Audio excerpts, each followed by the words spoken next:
So I understand that. Go ahead. So if we were to do it tonight, though, are we able to give more than the $5,000? Are we able to give $10,000? I think that's what I heard possibly. So right now, there are no stipulations. Very good. Exactly. That's what I need. Exactly. GCRA staff is asking you all tonight to adopt a policy. Okay, very good.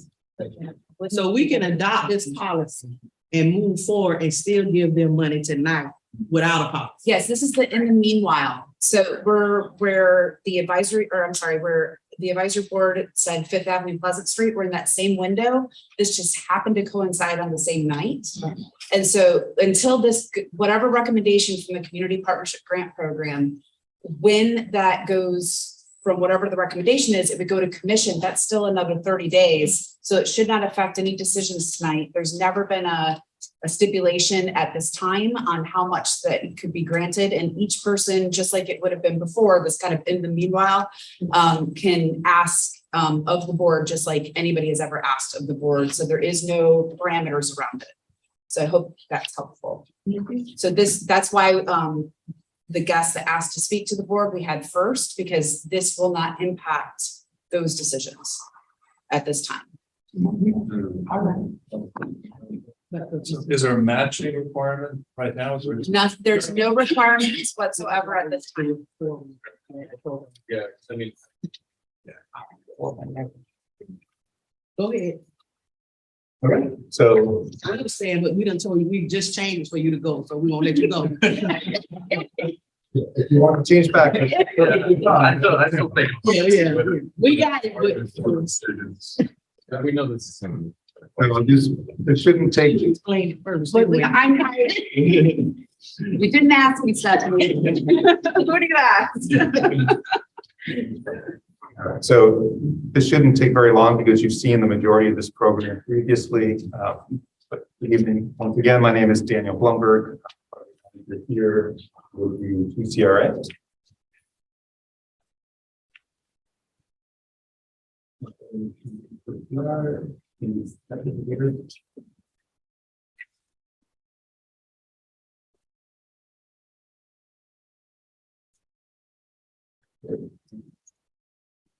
So the CRA and now the GCRA has for years supported with funding local community events within our districts.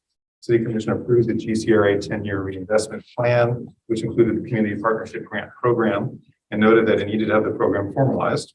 Previously, people would ask for assistance with the events, but the CRA, GCRA had no formal plan in place for applications to be submitted and approved.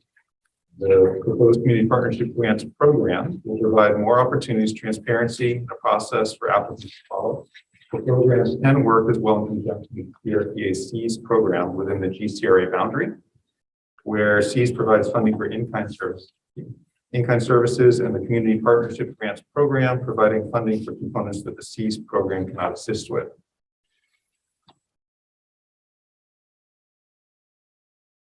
So, next slide, please.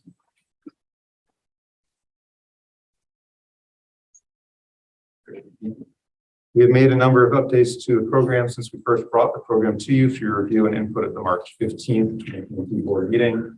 The major updates per the board's recommendation include the rollover funds from one application window to the next if they're not spent, a simplification in the qualification methodology, and if approved, the application will also function as the agreement document, and adding in a component allowing for minor corrections to the program to be approved by the city manager instead of having to go back to city commission.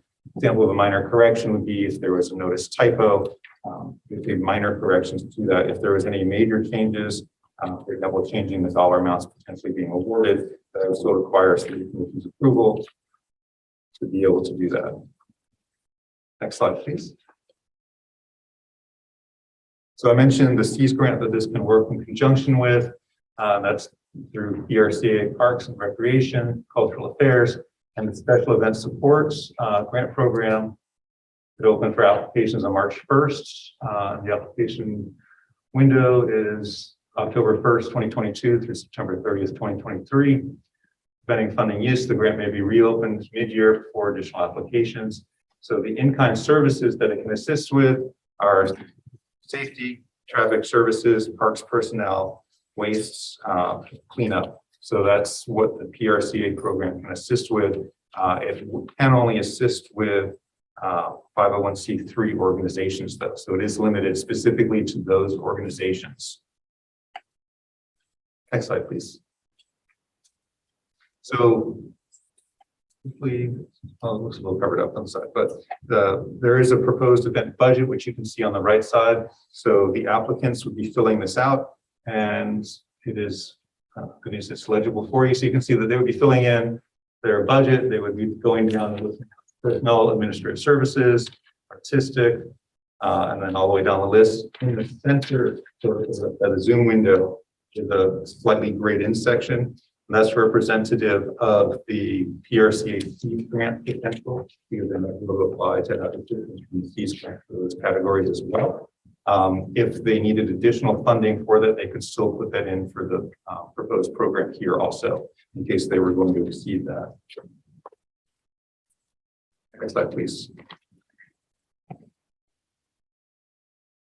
So this is just a really brief comparison between the proposed community partnership grant program and the SEAS grant. You can see that the area, the community partnership grant program can only assist within our GCRA districts. SEAS grant is pretty wide. The program offerings as listed in the program itself for the community partnership grant is up to $5,000 per application. The SEAS grant is the in-kind support services, as I went through earlier.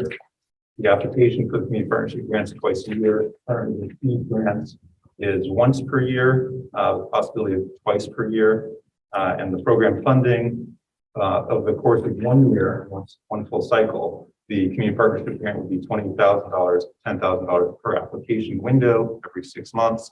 The SEAS grant is currently up to $44,000 annually. Leslie Ladendorf is here if anyone has any specific questions later on for the SEAS grants.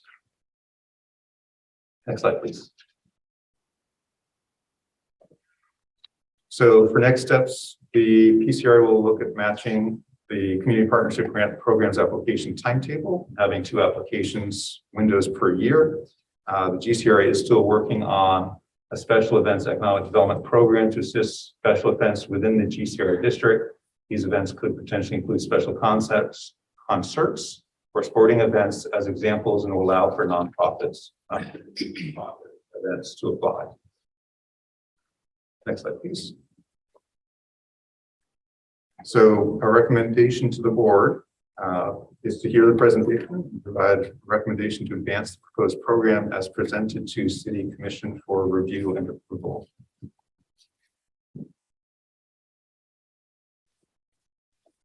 Would you be open to doing sort of a kind of a thought exercise with some of these folks that would be potentially coming up, just so we can see how this might work in actual practice? Because I'm a little confused on if we have some of the 501c3s come forward, whether or not we're pulling funds from where funds are coming from.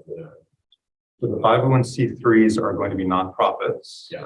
So they would still be able to apply for both the PRCA program for their in-kind services, as well as the community partnership grant program. They could apply for both programs to assist. Okay, and just for clarity, the SEAS program is only for in-kind services?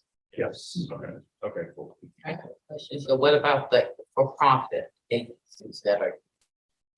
Yes, we have them. Are they for profit?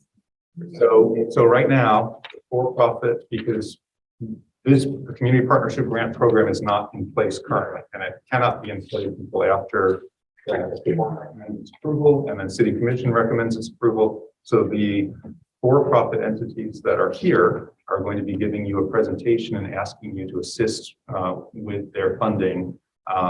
As I mentioned, we are working on an economic development program to assist with for-profit events like the concert, but that program is not ready to be. It's still in a very preliminary draft form at this point. So that program is not in existence right now with the GCRA, but the board can make a recommendation prior to that program being put in place as proposed for. So you're saying we can give them funds They can still get funding. That is, We choose. if the board makes the recommendation. Okay, no problem. Just wanted to be clear. So the PCRA and the Seas grant, they're both coming out of the $42,000 community. The Seas grant has its own source of funding through Parks, Recreational, Cultural Affairs. David, could you go back just a couple slides on the presentation? To that slide right there. So the Seas grant has its own pool of funding for $44,000 annually for the in-kind services, and that's citywide. Yes, that was my conflict when you started saying citywide, and I just wanted to be clear, like, okay, the money that you're sending is starting, but since it has its own source. Who is deciding C's grant? Are we making direct, this is approved down the road? We're making recommendations that people should be getting C's grant funds? It would not be us. So I'll let Leslie speak to that. Hi, Assistant Director for Parks, Recreation, and Cultural Affairs, Leslie Ladendorf. Thank you. C's grant is an application process that we already have and has been around for quite some time, and that goes through the Parks, Recreation, and Cultural Affairs department. So Cultural Affairs in particularly is the one who runs that program, and they get the applications in. It opened in March, closed on May 2nd. So those applications are in review right now for this coming fiscal year, October 1 to September. So the event has to occur in there. So that group is the one that decides how that funding is dispersed. Okay.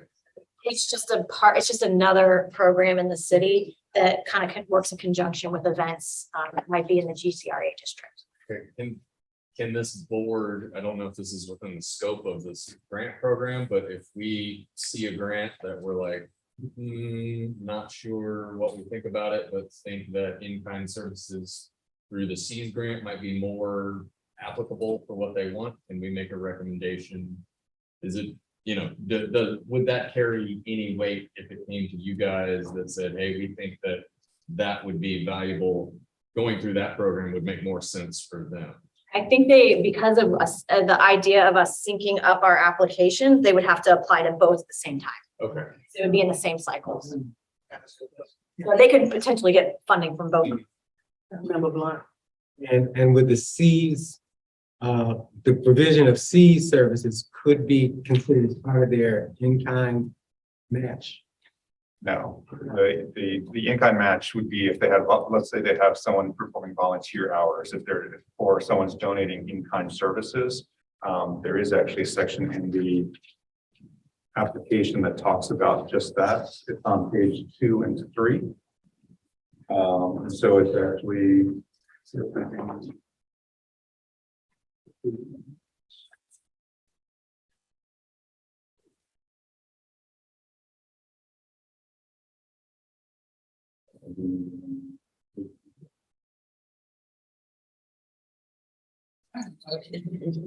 Yes. Okay, looking at some of those, okay, on section 2. Requirements. It said for profit events are not eligible for the program, but does that mean when you're at the first place? Not eligible. See, this program here starts, When it starts. when it starts, it won't be, they won't be eligible. And on page 2, the same section that you were just on, just a little bit further down, it selected the second bulletin up on the food from the bottom. They selected applicant must match award dollar for dollar, and other grant funding sources are not allowed to be used to match. Details of this information will be required to be supplied to the GCR and the community grant program budget form. Allowable matches are cash, volunteer hours at $25 an hour, or donated or in-kind services with the receipt from the donor. I have a question, just trying to wrap my head around this whole thing. So we've been giving out these grants without this formal program. Or if I made it. Question is, how much money are we typically given in a calendar year? And how that $42,000 that we're talking about is there, is it going to be replenished? Is there additional money that's going to come into that?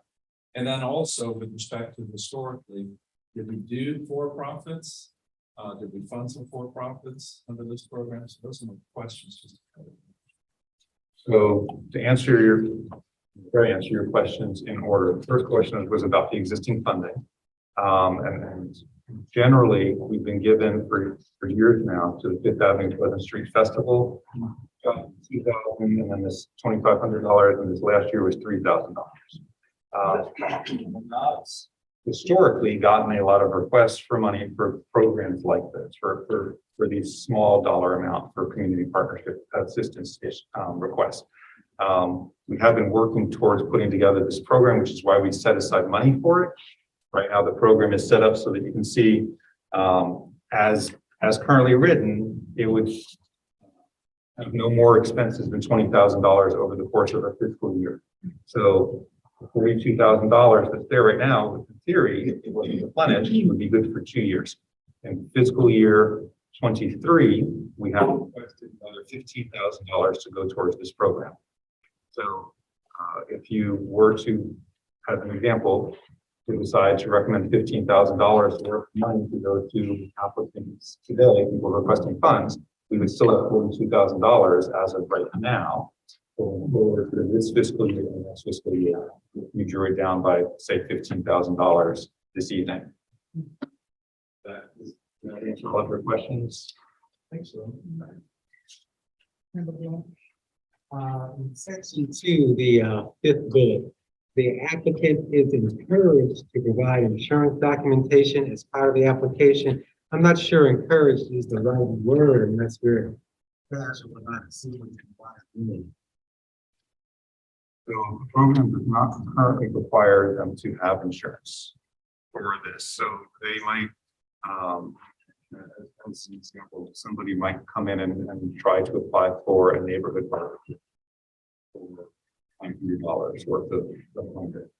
So we did not require insurance to be on this program at this time.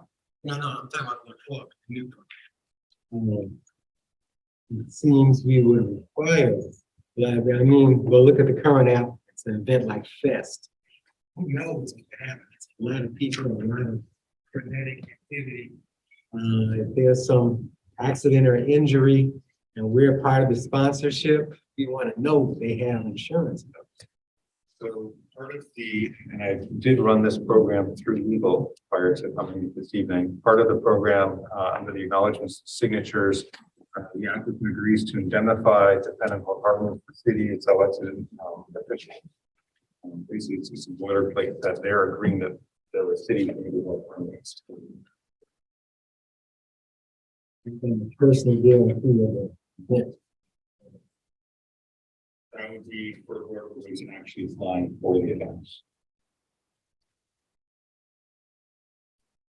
Just quickly add, if they are applying for the C's grant, they do have to have the insurance, but also if they're doing anything in a city building or city space, so if they were doing insurance, they do things in Lake Plaza. So a lot of those events do carry insurance, the bigger ones anyway, have to because of other extenuating circumstances. So most of the time they do.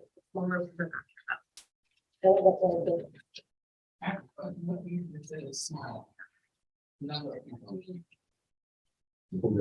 For the community partnership grants program for a small number of people.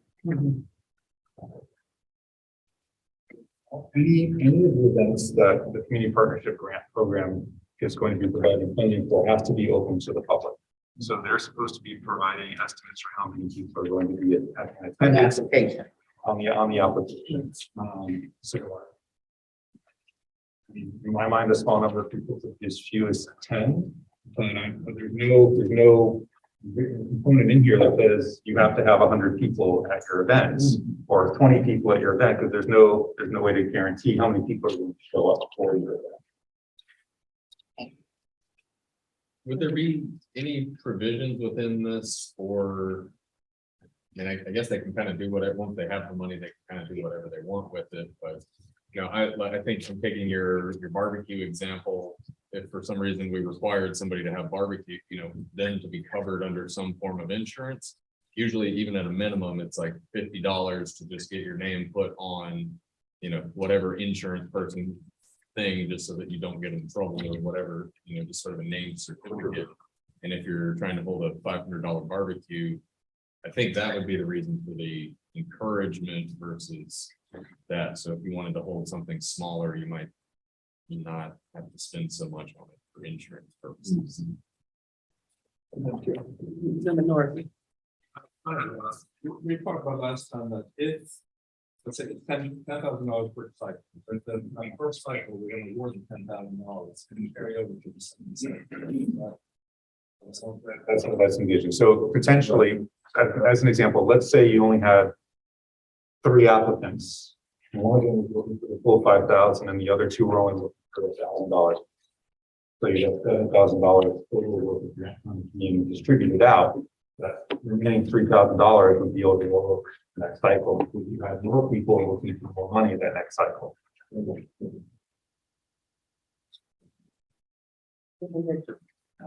You had on the application process where people would kind of outline what they were spending on. Was that a way that was potential to kind of ascertain what they be spending this money on?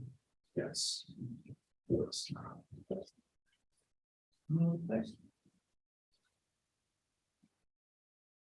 All right. So you need a motion from us. So I like to entertain a motion with regards to the community.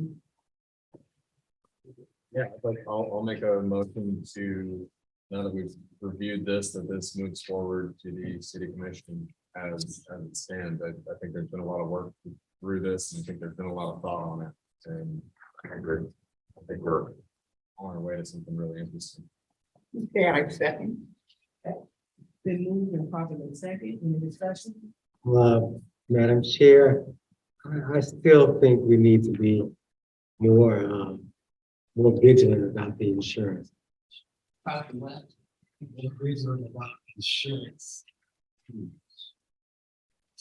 So I heard what you said earlier. I don't disagree with you. I think what has happened though, Tommy, I think for this particular group, I don't think we're gonna get as many of the larger groups like the fest. The fest is here tonight, because we have no rules right now. So we can city property, so they're gonna have to have. Exactly, which means if they're gonna have to have it, I don't wanna put us in a situation where we're thinking about the fest, because I don't think it's unfair to think about the fest that way. And then you think about John's backyard barbecue, so I want to see where, because y'all can talk about barbecue. So you know what I'm saying, and you don't want to put, I don't want us to put smaller organizations in a bad situation, in a place, because insurance is expensive, and a lot of times. We do so twice a year, it's like 100. We have a special event, hours for one day, and we pay maybe $121. It's not for $1 million. But it's gonna be more than, we never insure for more than $1 million. The insurance is really not expensive, it's special. That. And that's what we kind of have. Not for the events we're hearing today, but for the program. No, but extending forward. yeah. And especially in light of what you just said, I think we want to. Any other comments? Member. Now, typically on general liability types of insurance for corporations, it does tend to be rather expensive. However, I don't know, as a non-profit organization, just stepping into an insurance agency requesting only, especially the one policy, one day, without having insurance in general. It's not required. I've done it for many years.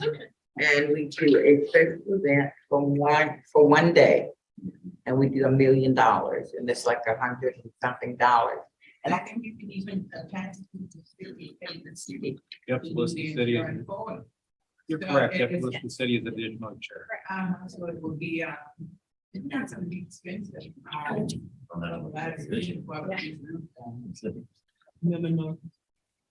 Daniel, I thought I heard you say, that the legal department has reviewed this program, right? With the way it stands without the insurance, I heard you say some insurance. Correct. So our legal team led by Sean McDermott has reviewed the program and went over and made any edits that he thought were necessary to that. He did not bring up any issue concerning the insurance. If the board decided that they'd like to have direction to that. Okay, city is the biggest funding, and we are just, administering. If they say they fine with our insurance, I'm fine with it. Think that'll be between them and the. Just to be clear, there are two different, pools of money, but there's also two different administrations of the program. That is correct. Any questions? Okay, we're moving to a vote. All in favor of the motion on the floor, say aye. All opposed? Motion carries. Now you're gonna go back and give away the money that don't have no rules on it right now.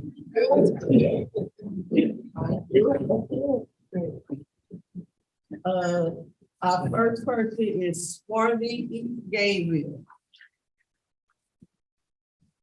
Do you have representative for these? Oh, I'm sorry. Yeah, about to move.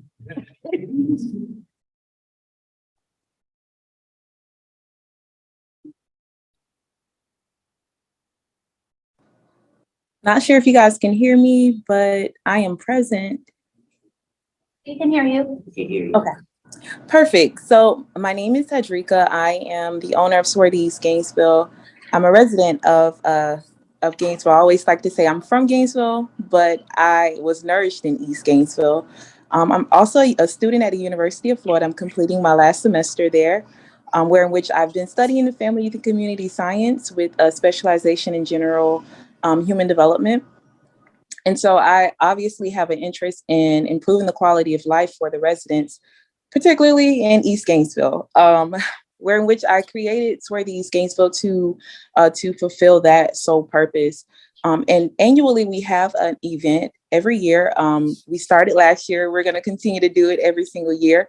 Last year, we created a space for Black-owned businesses to basically thrive and expose what they're offering to their community. Also, we provided a space for culture as well as celebration. And so this year, every round goes higher, and we want to provide an even better experience for our community members. Last year, we were able to secure about 50 vendors as well as 20 sponsors. Of course, it's Florida, so it rained, where in which we lost half of our vendors, but it still was an amazing experience. And this year, we plan on offering our community not only a platform for Black-owned businesses, but also a space for celebration, utilizing a benefit concert. So with that, obviously, we need some support from our community to engage our community in this way. Where in which we're coming to you guys with that request of financial support. And so that's basically what we're here for. With our festival, we do plan on not only offering our community business owners a space, but we want to make sure that we present what we're trying to provide for our community as well. Swarthy's Gainesville is an establishing community grocery store, holistic sanctuary, whatever you want to look at it as, we are that. We do plan on offering our community food. We know East Gainesville is a food desert. We know that it has been deprived of a lot of resources. So we not only want to offer food, but we want to offer holistic alternatives such as chiropractor, acupuncture as well. We've also been engaged in the idea of yoga services. We do want to offer our community holistic alternatives, holistic resources. We've been, for the past year now, we've engaged a lot of entities in Gainesville surrounding this idea, surrounding this purpose and this mission.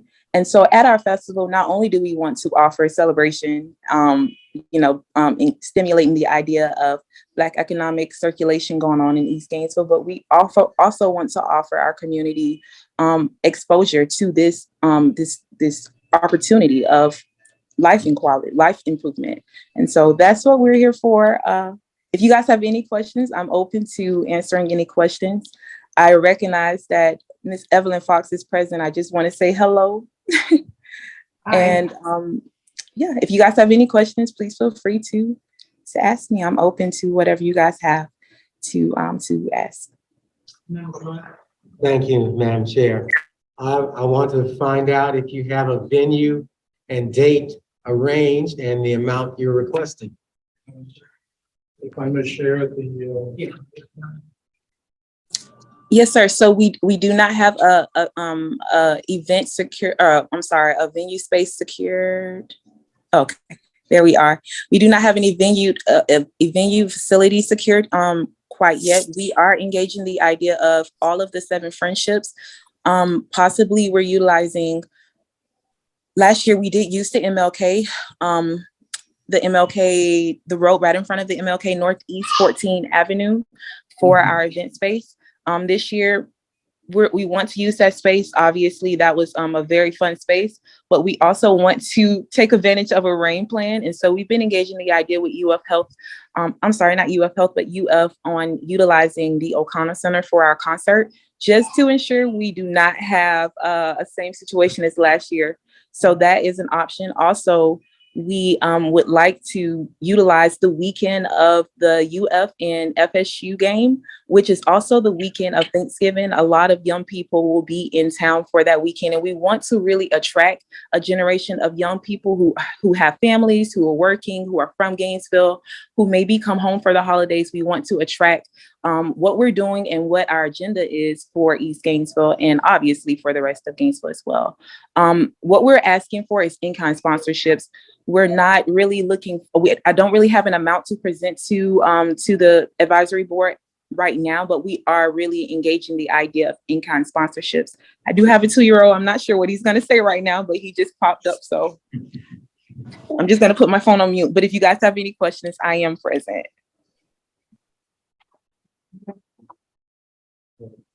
I just wanted to clarify, are you a nonprofit 501c3, all of that stuff? We're actually a for-profit business.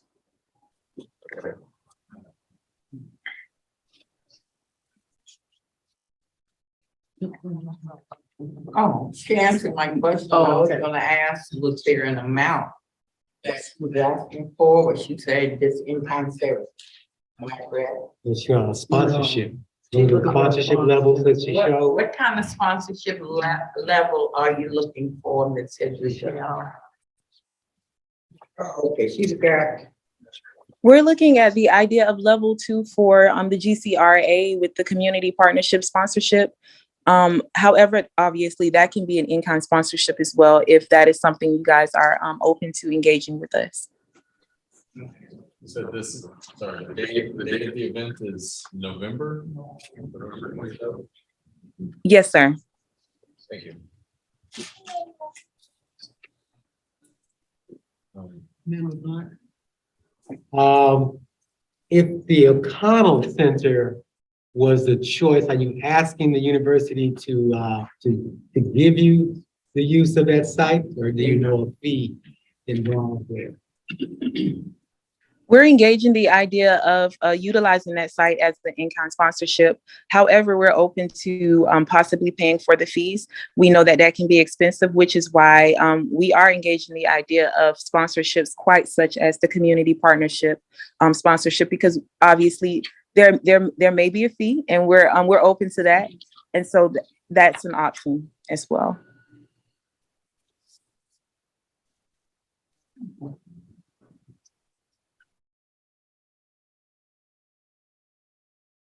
Anybody else?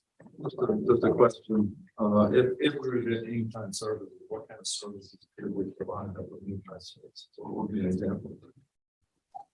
I didn't catch that last question. Is there any way you could repeat that?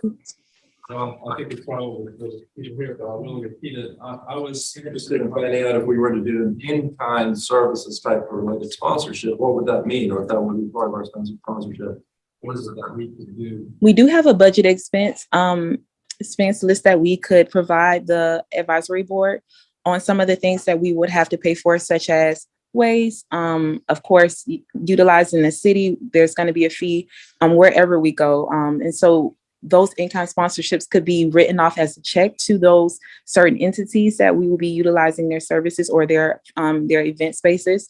So we can always provide an expense budget list for you guys to simply just write a check to that entity pertaining to what we would need. So, I'm sorry. Miss, what can I get? Henrika. Yes, ma'am. So, for me, I like what you're trying to do. I think y'all, I do remember y'all doing something before. I think my hesitancy would be, we don't know what a venue is. We're not, you're grappling with the date. There's nothing solidified for me that's already set in stone.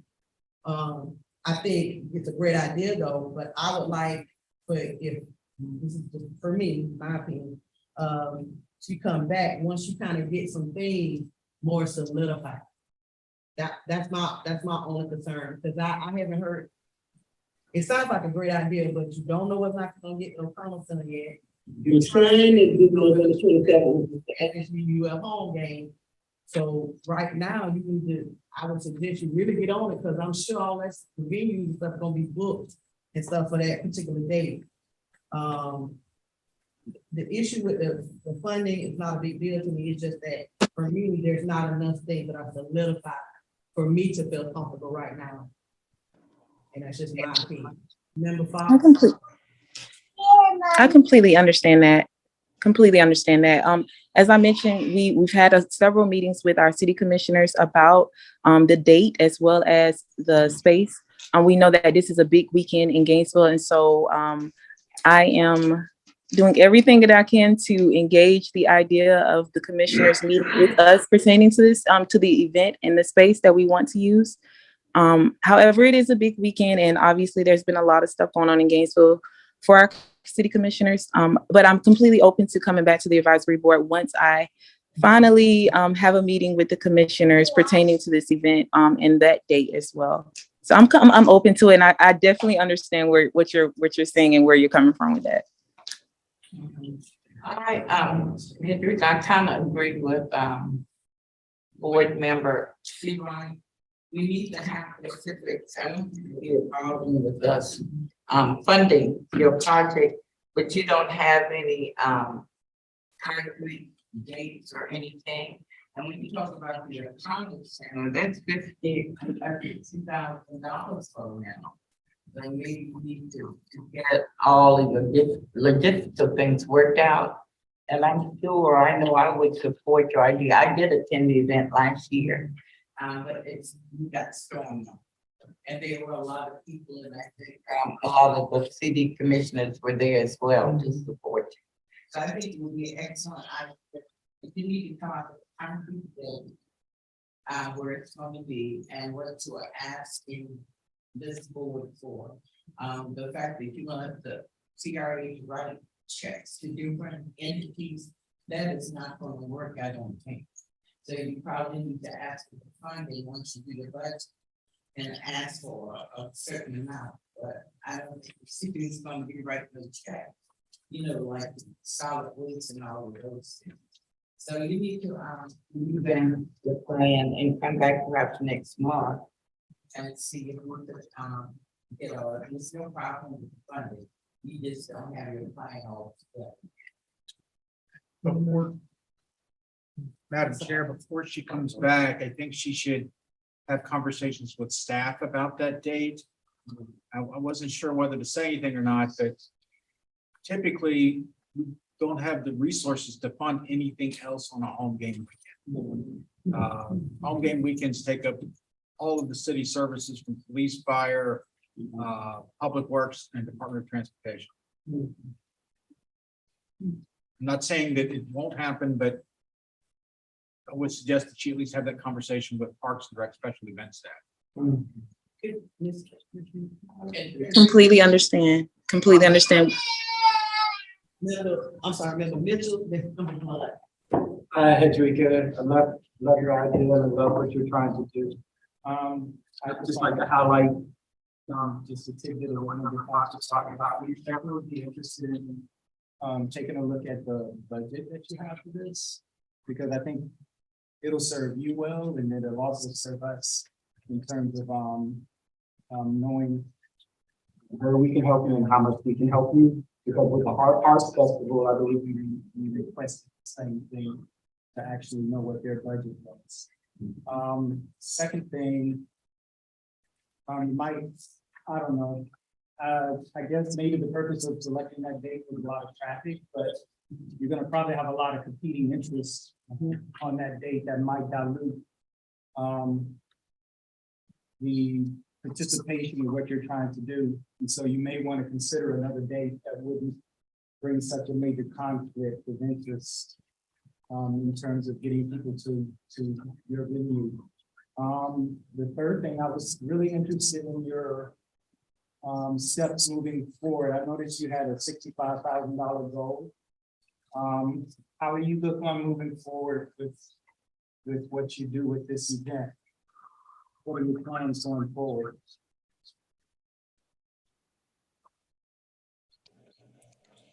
I'm sorry, you asked, how do I intend on moving forward with this event, with that budget? Yeah, 65,000 is your budget. I'm sure we're probably looking at coming away with something to move forward and move ahead, or is 65,000 your total budget?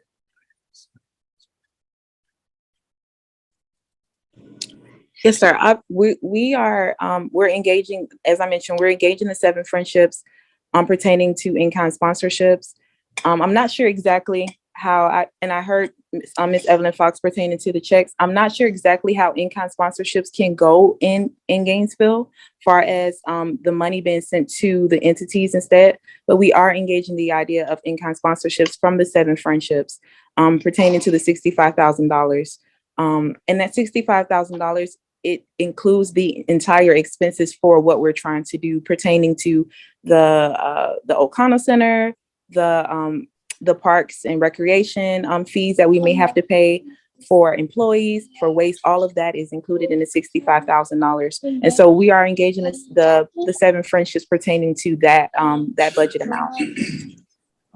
Thank you. Go ahead. Okay. My first question is really more of a suggestion. If you go back to the MLK Center and you secure the indoor space as a rain alternative, that might be a lot more manageable than the O'Connell Center. Could you tell us more about this benefit concert, or tell us about the one you did last year if you had the benefit concert the first time?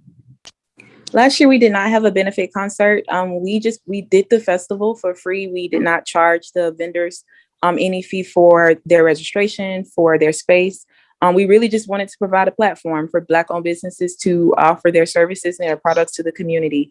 Obviously, you can't make money like that, especially because this event that we're trying to do is a crowdfunding event to raise money for what we're trying to do with Swarthy East Gainesville. And so this year we are engaging the idea of a benefit concert. We have stimulated the interest of a recording artist from Florida. He's a Florida-based artist who is charting right now. His name is Rod Wave. He's a recording artist, and a lot of young people, a lot of people in Gainesville are very familiar with him. A lot of his music is very high vibrational, very enlightened music. And so we wanted to offer our community that exposure of celebration. There's a lot of negative things that are happening in East Gainesville, and we wanted to really offer our community celebration that is pure for family fun. And so with us stimulating his interest on social media platforms, obviously we wanted to invite him to our festival for that event. The MLK probably would not accommodate what we're trying to do. I know that it's a lot of people who would be interested in coming to a concert such as, and so which is why we're engaging either the Citizens Field space, or we're offering we're asking for the O'Connell Center. And last question, I've heard of the 7 friends. Is that the same as the 7 friendships? Yes, sir. I'm so sorry. I'm so sorry. Friendship 7. Friendship 7, that was it. Friendship 7. I'm so sorry.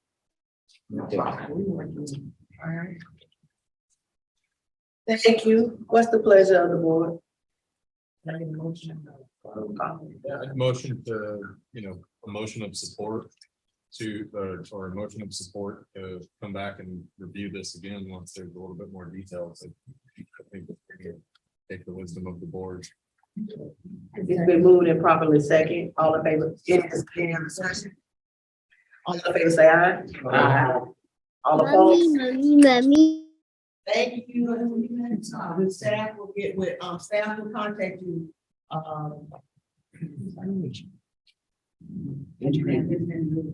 No. Thank you guys so very much. I definitely will have everything together next time I meet with you guys pertaining to what we're doing, and hopefully we can move forward with it. All right, thank you. All right. Next up, the fix. Thanks.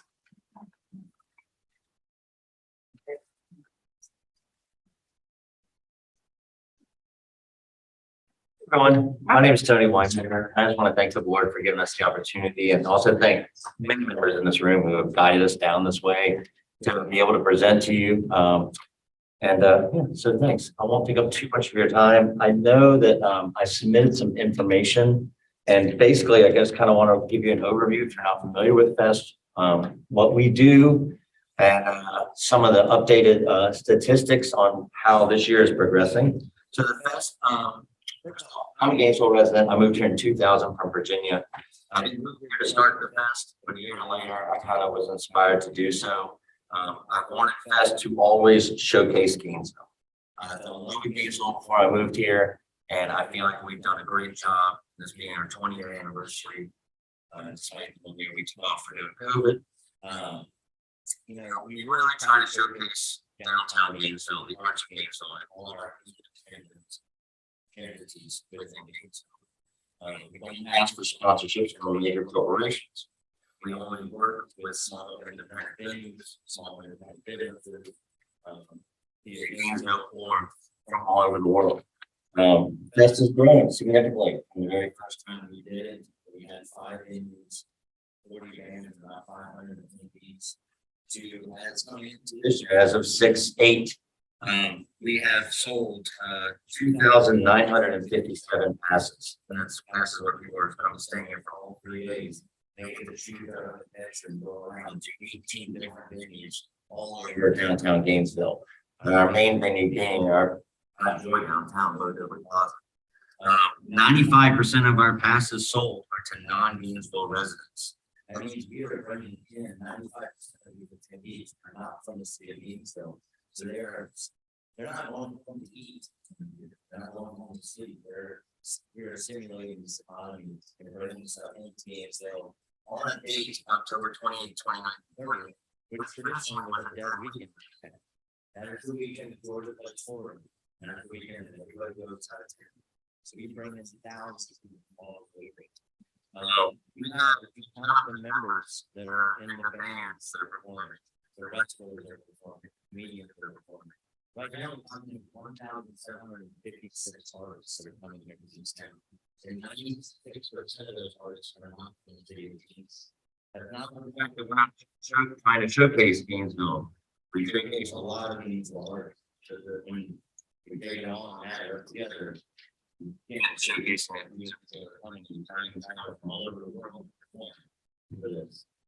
We're also gonna, we also take individual ticket sales from other venues, including the Plaza. There's an opportunity to go localize people that come from out of town who really can't afford to spend 3 days. There's somebody that just says, you know what, I want to go to that one day. They only go to see the big bands that go there. We have 10% of the capacity of each one of those venues, but pretty single ticket sale. So that will equal up to about 5,000 additional single ticket sales at a smaller price range. That's more affordable for people that want to have a smaller experience. We also have several venues with Gainesville that operate as free open air. Or that food park, we partner with Louisville downtown. We partner with and provisions downtown. We can have live music, acoustic or low key performers from all they will play for free. That stimulates all that, attention, all that's happening. And also gives an opportunity for somebody to go there. I didn't have the night of Joe for 3 days of that. Well, I might not even want to. I remember people walking around downtown. They go to some across the city and you get. That way it's free over the wages. It's like everything costs, you know, and they're giving to support the workers. You know, most people don't put off free deposits for the community as much as they can. And I wish that would be completely all free for the community, but the reason why I'm here is it's a lot of costs and expenses are expenses. So overall, for a total impact on Gainesville, if we add up these people that are going to be here for Fest weekend and say that they're going to stay here for 3 days, you're just the people that we can track. That comes to about 33,528 people that will be here for 3 days. So if you have a business in town, let's say it's a coffee shop, that's a potential that if everybody bought coffee at your coffee shop at least once, that's a whole lot of coffee. These numbers really do reflect how much of an economical impact this brings to Gainesville. And as you know, we are a for-profit business. But with COVID taking a whole year off, and then last year about a third of our attendees not being able to come because of COVID reasons, we took a significant loss for 2 years. And this year being our 20th year anniversary, we're really trying to want to showcase as much as we can. Right now, our participating venues are Bo Diddley Plaza. This is all the scholarships, so I have to go really far. This is all we have up here. Plaza is our main venue. We block off the streets with the help of the city, and we're able to make a 4,000 capacity all-year venue out of Bo Diddley Plaza.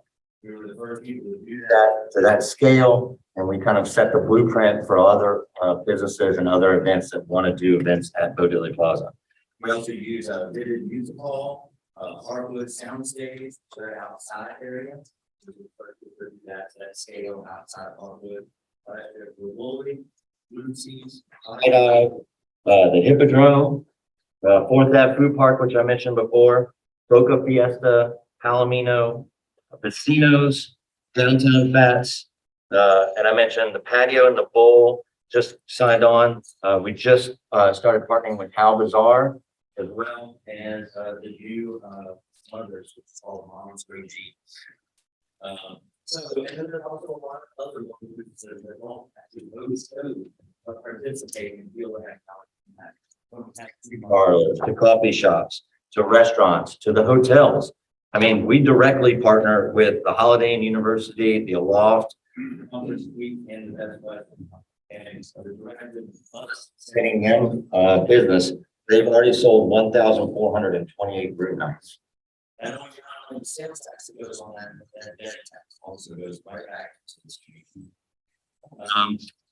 We also partner with the social impact. You know, it's not just about, it's always been about our community and about holding each other up. We've had a great partnership with Grace Marketplace. $1 from every ticket sold goes directly to Grace Marketplace. And over the 3 years, we have raised $35,000 so far for Grace Marketplace. We are neutral. There's another company we offset with. We ask the attendees to offset their carbon footprint and they go to checkout. And we as well offset our carbon footprint.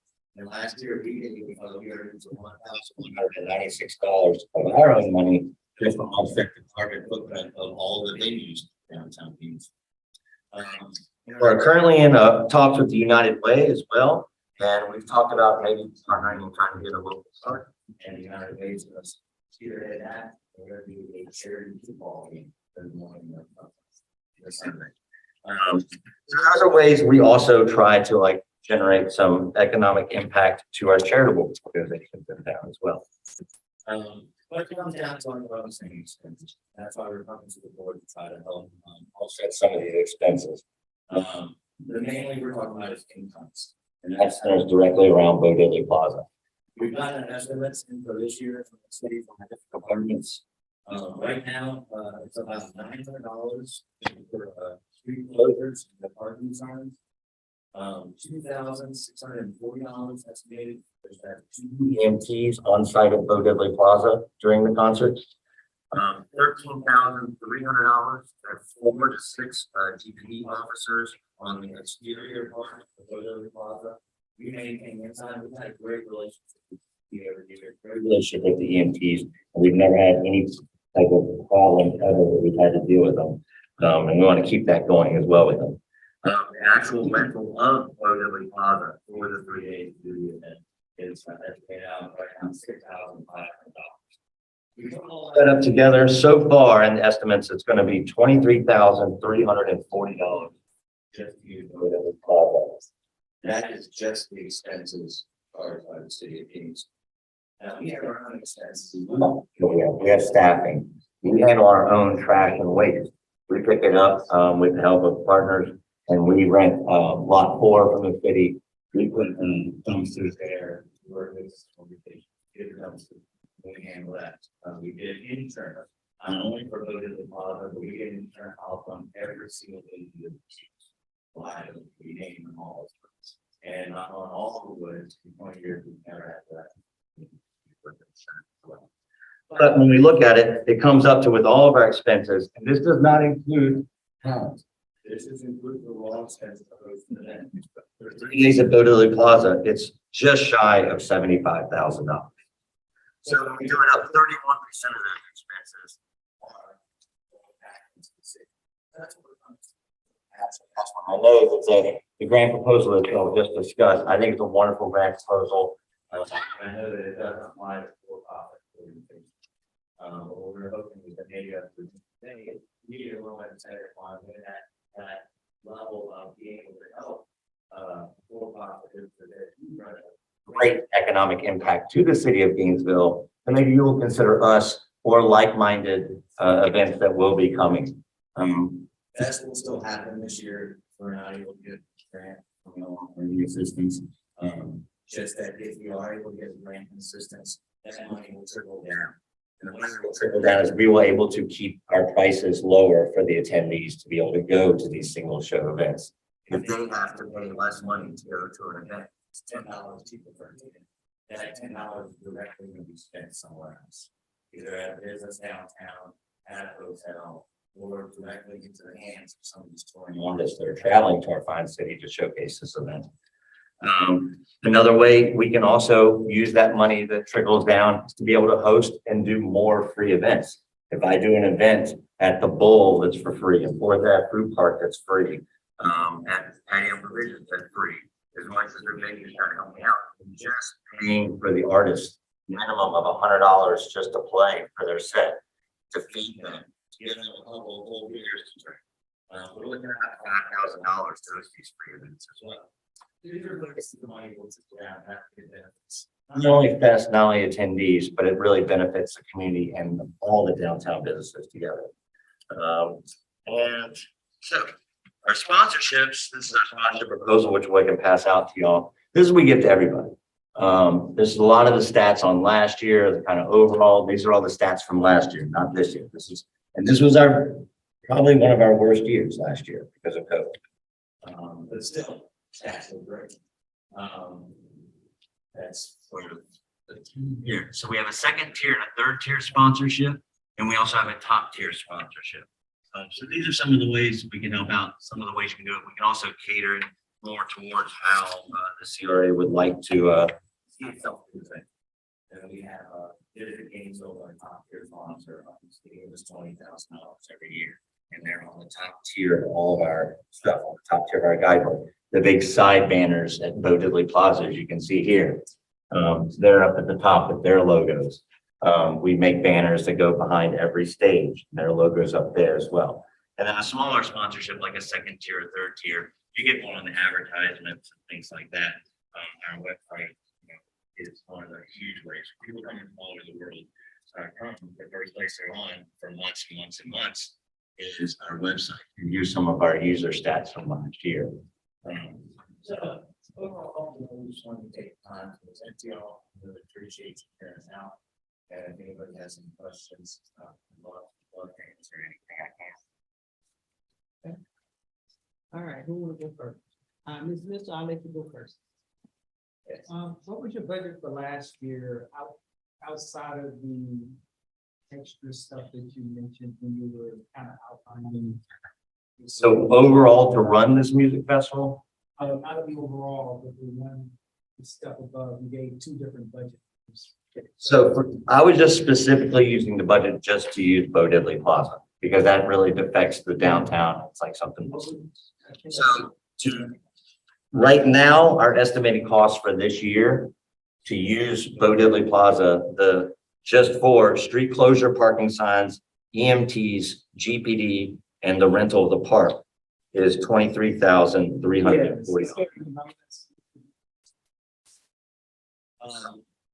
The same charges for Bo Diddley Plaza, what it was last year. It was not by much of that. I think the overall up this year so far is around the 5 to 10% mark, but pre-COVID from 2019. the budget went up 40%.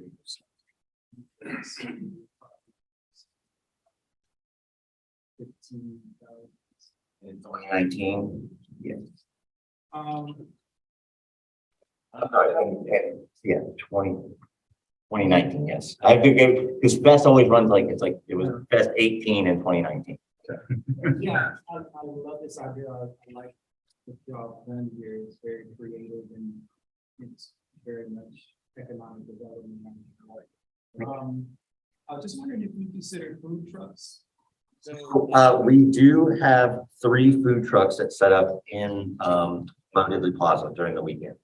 And what we do is we offer them 2 options. They can either pay us $500 to set up for the whole weekend, or they can trade us out in meals. That's how we supply meals for a lot of the artists that perform.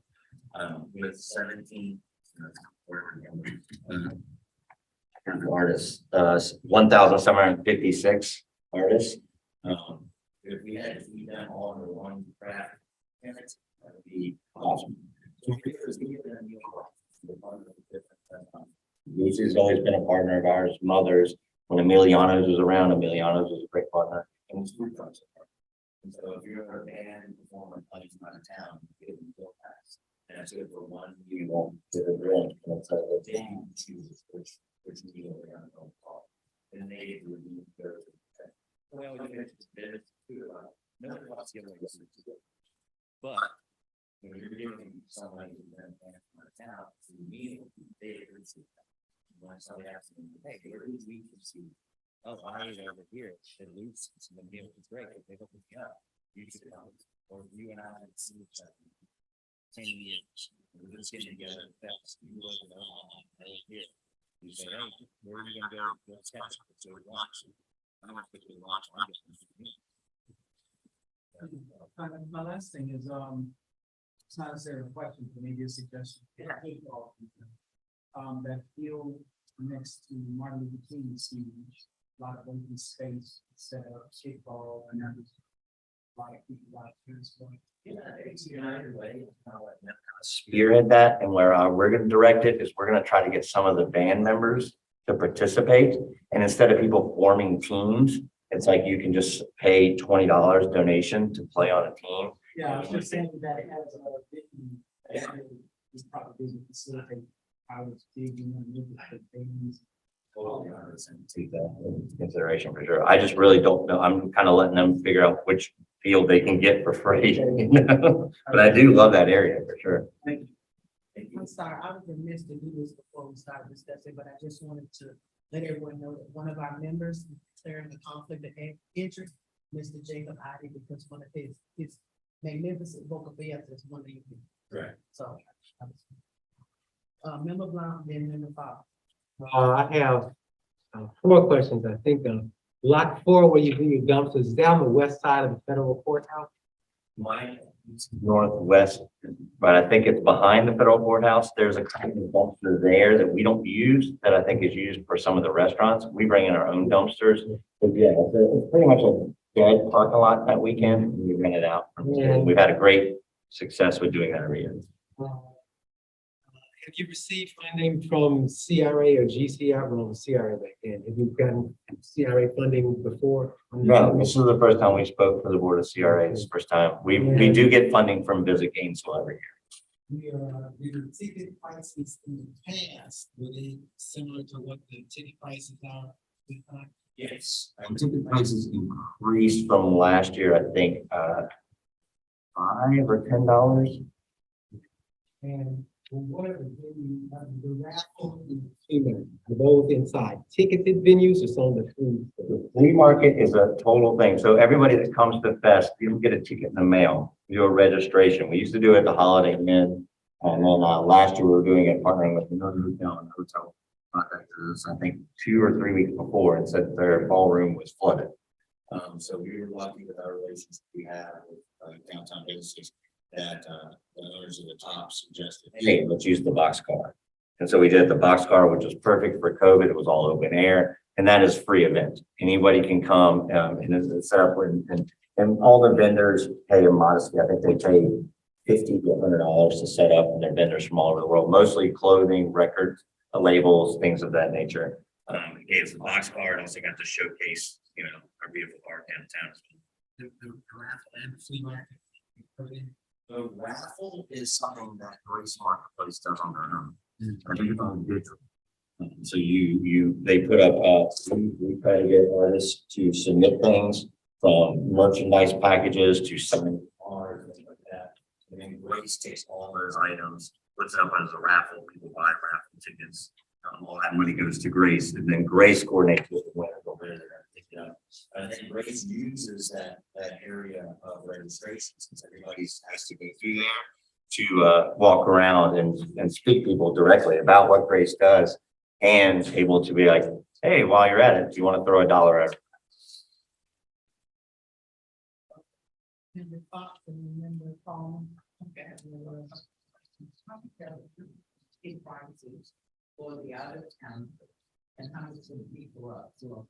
It's all the same. We do not give a local discount for ticketing, but we do offer this to local residents. Local residents can volunteer because it takes so much to run Fest in general. You can work a shift, and there's a variety of different things, from like sitting on the door at a venue to help checkers and at the plaza to like stage management, help us run. So they volunteer a shift from 6 to 8 hours. They get a free pass for all 3 days. And right now it's at $235. So I guess it's 25. What was the ticket? Right now, if somebody wanted to buy a ticket right now, it's $235. What we do is we do a tiered pricing system. So the first tickets that went up for sale in April were priced at $175. And every 500 that are sold, it goes up, I think, $5. And so makes it total. And buy, it was, So you're paying for about 500 we have 3-day passes that we sell. We cap that at 3,500.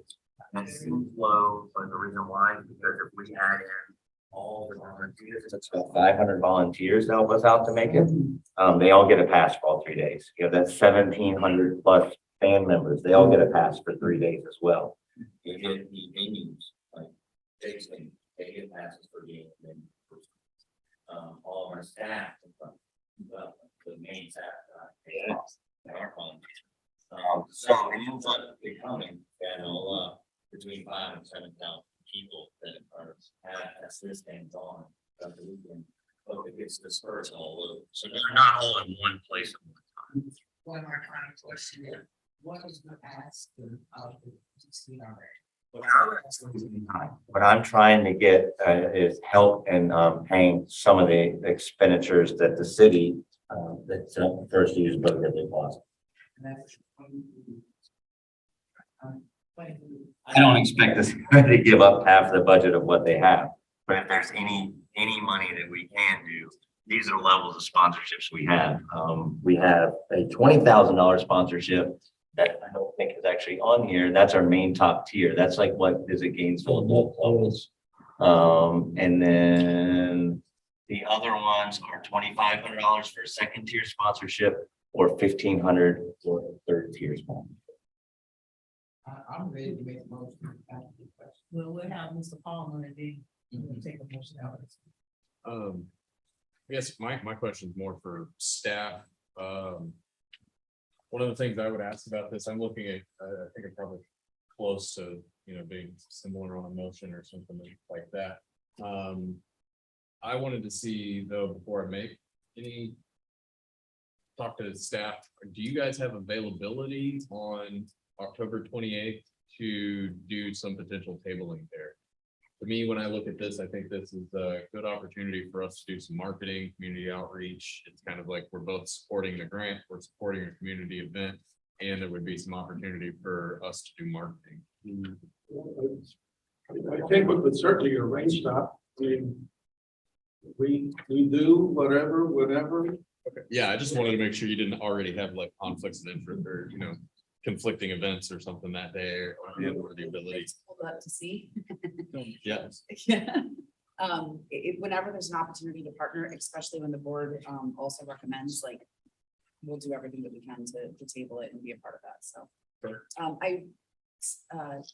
Opportunity to speak to the chair. If you, I thought there might be an opportunity to clarify that this funding could come from a different source. Yes, for the economic development. Yes. They give money, well, I think he did, whatever, the tourist development, that, he said he gets the Gainesville. Visit Gainesville does, and that's county money. Well, in the CRA funding.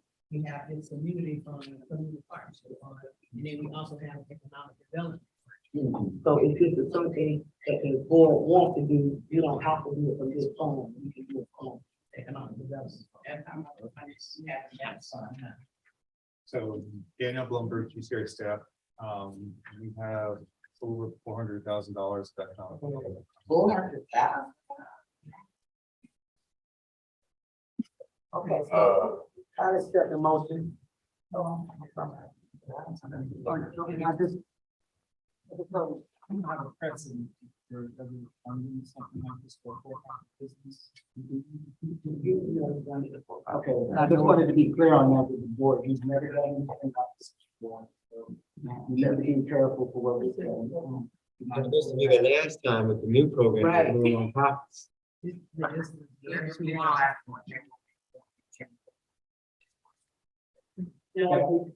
can't do it under the grant.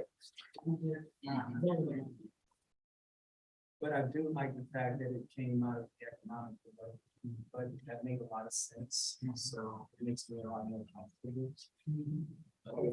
Doing something for profit. Just want to put that out there for everybody to think about. I just want to make a comment, thank you for doing this again. So, It's amazing what you've done over the last 20 years. And that you're so passionate about it, this is a great event, you're bringing people to town. I've heard people come from all over the world to come to this thing, They don't know where the University of Florida is, but they know where the fest is in Gainesville, Florida. So you're to be commended. Thank you for all your efforts and your passion. Thank you so much. It really does a lot. And, it's grown from this community. We started it off very small just to kind of like try to do something. And it was 10 years later after we did our best 10-year anniversary, I think that's when Visit Gainesville, and that's when the city commissioners started paying attention to what we were doing. Before that, we were always flying under the radar as a bunch of punks and with big punks, and everybody has a bad idea about punks, but I feel like we're more hippies than we are punks about stuff. We just want to build up our community and showcase it. And what better way to showcase it than just to walk the streets of downtown Gainesville and be able to hop in from venue to venue and venue, and every venue have its own unique, stamp on things. I make a motion that we use funding from the economic development, which had $400,000. And if we could do the $320 to pay for the budget class. With the next number you gave, Yes. you said 23. That's my estimate right now, but I think that's overwhelming. So thank you. Would you mind if I add just a little piece to that? Yes. Let me go. I would say if we are doing that, I would like to see us, obviously be considered one of the main tier sponsors. Correct. The main tier sponsorship is 20,000. Just, I'm sorry to interrupt you, but I don't think it's on here, because usually we do that. It is on there? Yeah. Okay, so it is 20,000. I believe that does include tabling like you were talking about. Okay, yeah, I just wanted to make You sure. can choose that tabling to be at registration or at Bo Diddley Plaza during the event, or both. We have room for both. You said, just for clarity, what is Visit Gainesville sponsoring at? Visit Gainesville is a top tier sponsor. Okay, So right now it's Visit Gainesville, a luxury drum company.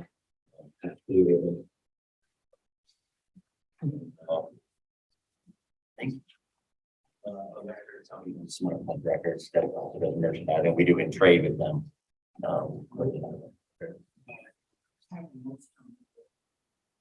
He was asking you, would you like to make a premium? but I guess it sounds like, I just wanted to make sure that that money, we are classified as a top tier sponsor with top tier sponsor events and, all of the marketing that comes associated with that. I think that's not, so we must ask. So I will second, yes, I second the motion as it's. So it's moved and properly seconded. Any further discussion? Could you tell us, please, what is this distinction of main tier sponsorship and main tier beverage? What's the main tier beverage? Main tier beverage is, we feel like it's in better interest of beverage companies Oh, like Pass Blue Ribbon to give us a little bit more money than anybody else, since they actually sell more product that weekend than anybody else. Any other questions? Sure. So the motion on the floor by member Cox, second by the homeowner, and probably located a specific amount. Yeah, they nominated $20,000 from economic development. 23. That's what you have, but on the form you have.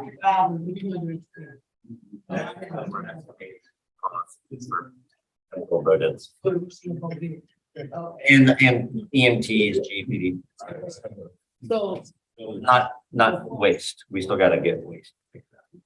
would that still make us a main tier sponsor? Would that- Y'all just calling out numbers. Would that, I'll give you a little bit more with that. is that what's above Visit Gainesville? Not on a visibility wise, but in my heart, yes. I don't think we make the one that goes above the poster yet. But Yeah. Okay. All right, we still in discussions, okay? First, I'm gonna let Daniel say something, and I don't know who's in the back. Y'all need to talk about front. But go ahead, Daniel. So, and go to front. yeah, go ahead.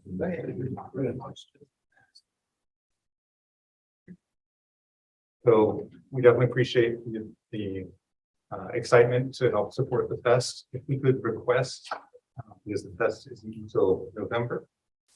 End of October. Oh, sorry, end of October. If we could request to bring this back next month after we confirm city commission, city managements, that's the board can actually approve of this funding request from the economic development pool of funding. That would let us talk to legal, make sure that there's everything is going to be able to work for that per the board's recommendation. Okay, all we're doing, is making a recommendation to send to the board. The recommendation is for the city manager to look at it and be able to provide feedback back. To the board.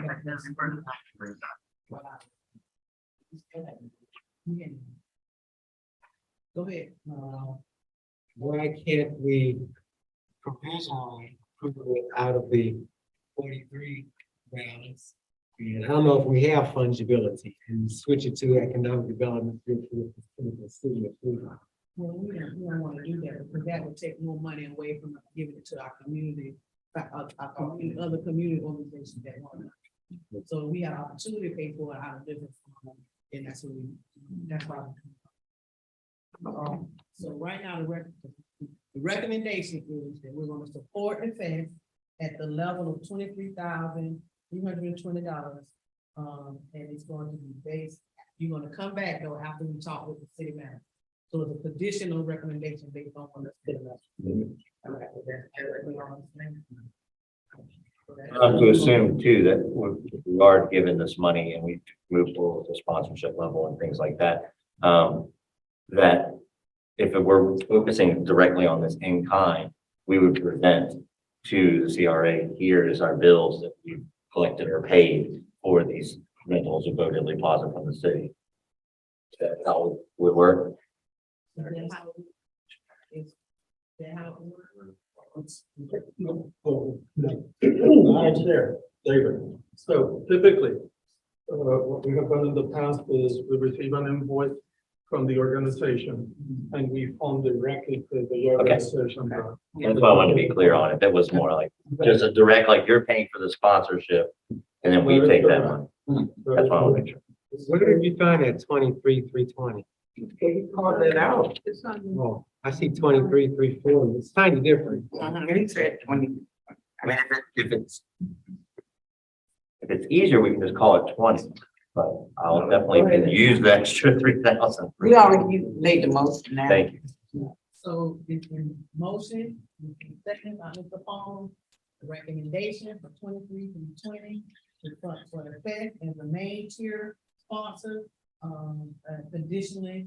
conditional on approval of the city manager, and we'll get that information for you to come back again in October.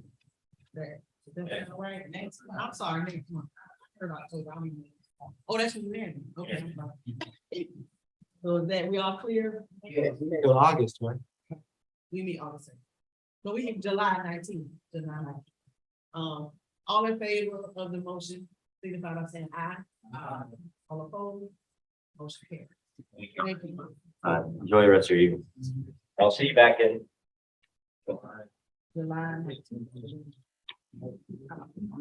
Store mentoring service.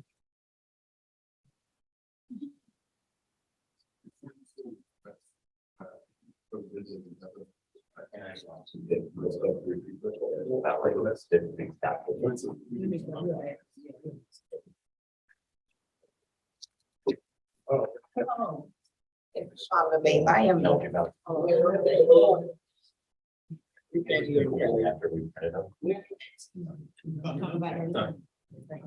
Okay, yes, ma'am. Those are the missions.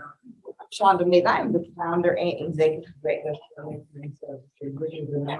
501c3 organization based out of Gainesville, Florida. We are currently housed at GTech, Saturday GTech at 2153 South East. Stands for Students, Opportunities, Academics, and Resources. With this, I was a single Black African American mom. Things that my children struggle with in school, which was opportunities, academics, and then also the available resources that they have in school. So I came to the store. And we are here, I am here to ask for sponsorship. We are having on July the 2nd, 1 to 4 p.m. We are having a event. We are in the street, Northeast. For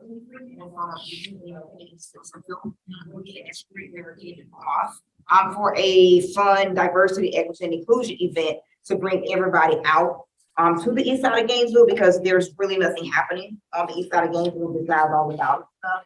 So we just want to bring everybody out for diversity, equity, and inclusion, and focus on our youth, all children. So we came up with the East Gainesville because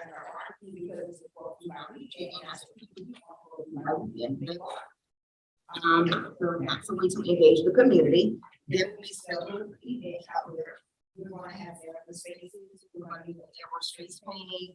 We're going to have a sand art license. They'll be able to make art to take it home. There'll also be a glass etching station. So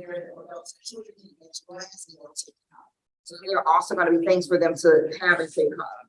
We're also going to have vendors there. We're going to have exclusive food truck out there, exclusive food truck We're gonna have serious food truck out there. We're gonna have a vendor who is selling seafood. We're gonna have a vendor that's selling lemonade. There's also gonna be informational tables out there. There's gonna be informational tables from the crisis center. There's gonna be information table from Florida Group, which offers free health insurance to those who qualify. We also opened the event up for all school board candidates to come and introduce themselves, because the parents need to know who they're going to be working with as school board candidates. So we're asking for, unfortunately, I did apply for the seed grant. I was a couple of days late. Because I was waiting for, I'm a paperwork person. I didn't want to advertise this or ask for anything until I got the city permit in my hand. It took a couple of extra weeks to get the city permit because people were out for COVID. And then when they were out for COVID, other departments went on vacation. So it did take a few weeks for them to get the city permit. This is a pilot program, it's the first year we're doing the program, so it's kind of slow this year. But as we do the program this year, we want it to grow bigger. So we want to have next year, we want to have more.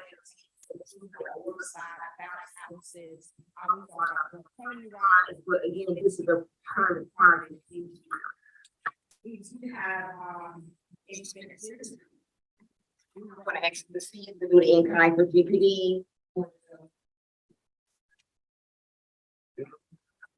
So we were gonna actually, which is GPD, which is the MOC that we have, through the barricades.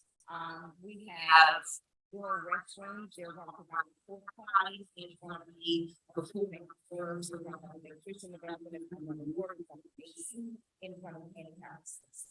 So we have a DJ, DJ Elo will actually be the DJ out there. So the expenses are $10,817. We are expecting $1,500 from the Children's Trust and the sponsorship. I did participate in the year for my first year.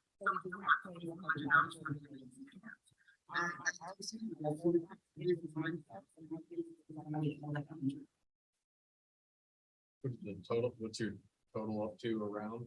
My total right now, we have $500, $5,000. We just need $5,817 to make this event successful.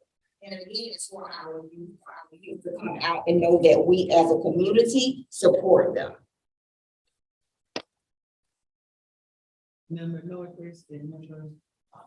Do you have any other sources that you're looking at in addition to this one? Do you know? I honestly, because I am the new kid on the block with the 501c3 nonprofit organization, and I found out that it's kind of hard to secure contributions and grants because you're new, and a lot of the funders want to see existing things that you've done. Now, last year, I don't know if you saw it on the news, we did the Coats for Kids drive. We gave, I think it was like 73 children in Alachua County brand new coats and personal care items. So we have been doing stuff in the community. The year before that, we did a Thanksgiving food drive, and we did a toy drive for the young lady and her baby that was killed. So we've been trying to do Do you, I mean, are you at this point looking for $5,000? Is that what, I mean, are you expecting? if that.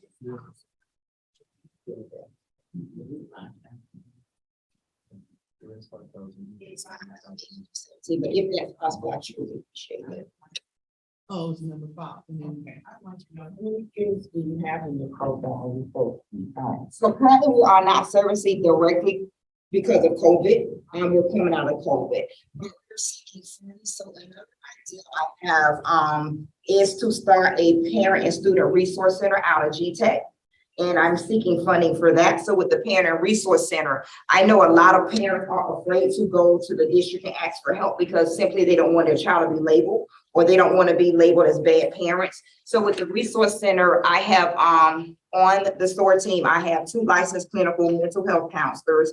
I have 2 nurse practitioners who are focusing on youth mental health. So we'll just work with different organizations and provide supports and services. I am educated to provide training on how to I have been to where I currently mental student, and I help parents attend 504 and that they can understand, to make sure that they know what they can ask for from the school district, or from the state of Florida for their children.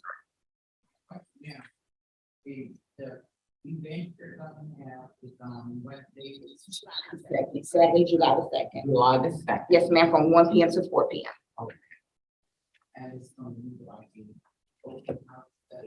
The community event, yes, ma'am. So it's something like the Fifth Avenue Arts Festival, but we're catering to children. We're catering to all children. And it's going to be here on the east side of Gainesville because we want to bring diversity.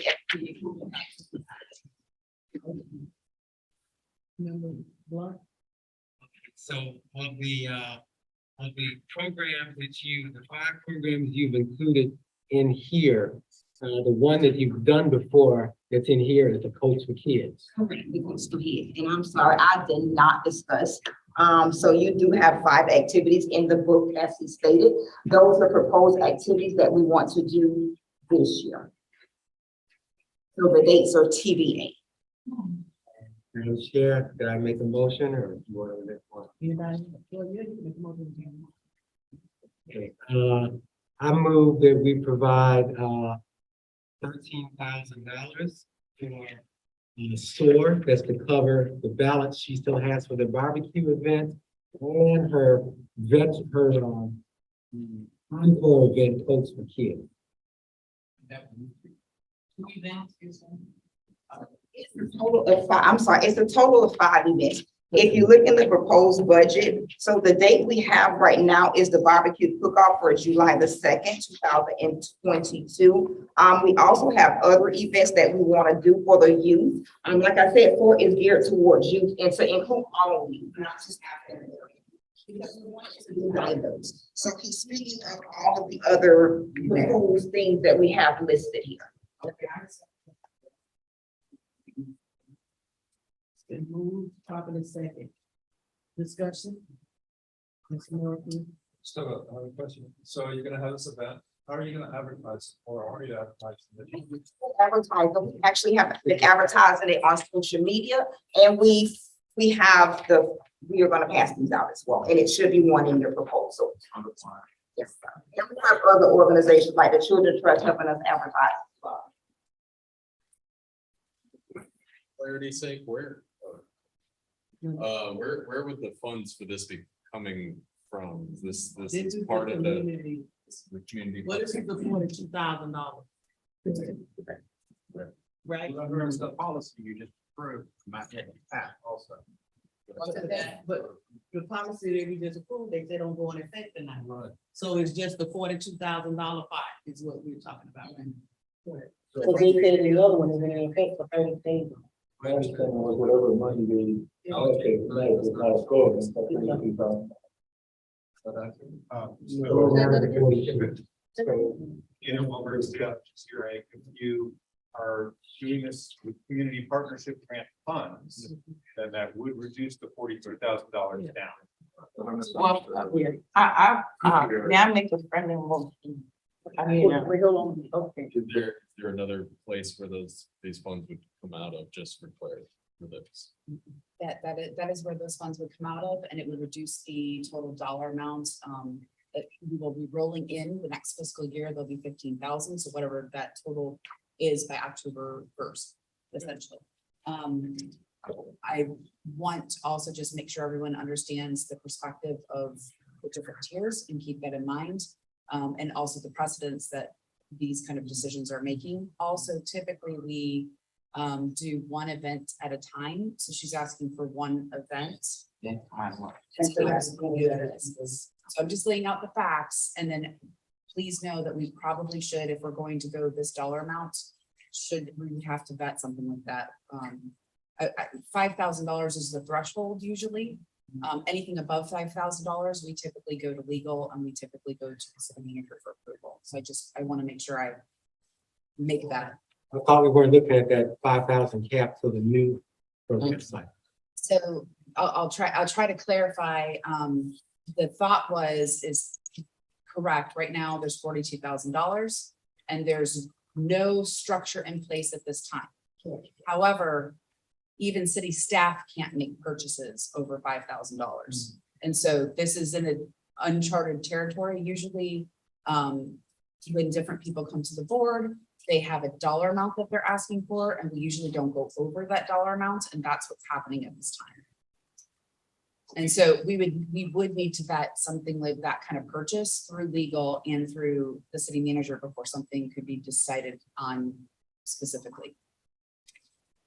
What she said, however, Member Blunt made the recommendation. She didn't ask. She didn't ask for that.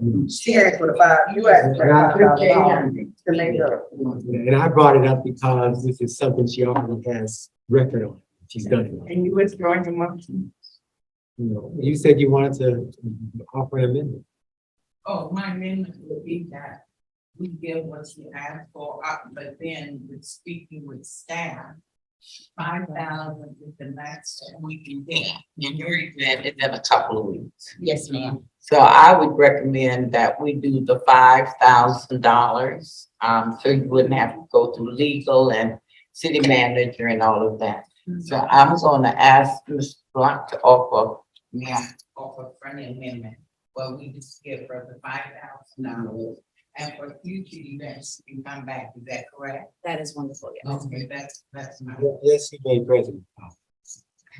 So you accept it, the amendment? So it's been probably moved and second. Any further discussion? So what I was wondering is if we're given this $5,000, I would like to see how it worked out. So I'd like to see. Well, everybody else. Yeah, no, I understand showing up. It's one way, it's also possibly getting some kind of a report back in terms of what was the attendance, what was the event, how did it go? I think that would serve you well in future opportunities with the business. So that's why I'm suggesting. Please come back. Member Palmer. Quick question with some of this stuff, are there already provisions within the community partnership grant of having people come back and tell us what we said? I believe we asked about that. Yeah. Would you be open to, since that is sort of already on here, would you be open to a friendly amendment of us following kind of the guidelines within this programs? We just. You know, like that program is not on yet. No, I understand that. I understand it's not on that, but as far as like the reporting and returning to us, I get, yeah. Specifically the post-event reporting section. It's listed here in section 5 on the grant program, just so that we have some clarity, so that we know we're like kind of trying to follow. Yeah, I was just trying to. But I don't think we should do it again. Let me tell you why, because we just talked about that's done start yet. So I don't want us to wait till we get to the third person asking for money to start talking about what we should do. If we're gonna do it, we're gonna do it the way you just did all the rest of it. So I just don't think I don't think this is the time for that, but I do think that should definitely be a part of the community partnership grant going forward. But right now, we're not talking about the community partnership grant. I don't just like, you said, I don't want us to set the precedent that we just let all the other people go through it. We didn't tell them these things, but I do think you're correct. I think you should, and I would like to. I agree with you, because I would like to see what happens, how many people attended, and he is correct, that would help you going forward, to have that type of statistics and have that kind of stuff, because you are new. So that would be my only thing with regard to what we do. I have one minor question. Well, what is this location, 1028 Northeast 14th Street? It's the street between MLK and Citizenville. So we're gonna have that street barricaded off. The same one that Ms. Henriquez. A lot of organizations, we do it too, from my church. And I know somebody asked a question about food trucks and insurances for food trucks. The food trucks that are there, I have a copy of their insurance policy. So the food trucks have to be insured, but the vendors are covered under the city permit and under my insurance policy. We have a motion and second, any further discussion? All in favor say aye. Aye. All opposed? Motion carries. Thank y'all. Good luck. Madam Chair, just so I'm clear, we just approved 5,000. Just 5,000. Yes. Which I can plan on. Yeah, just 5. All right. Who is our next person? All right. Come on down, pride celebration. Retarded.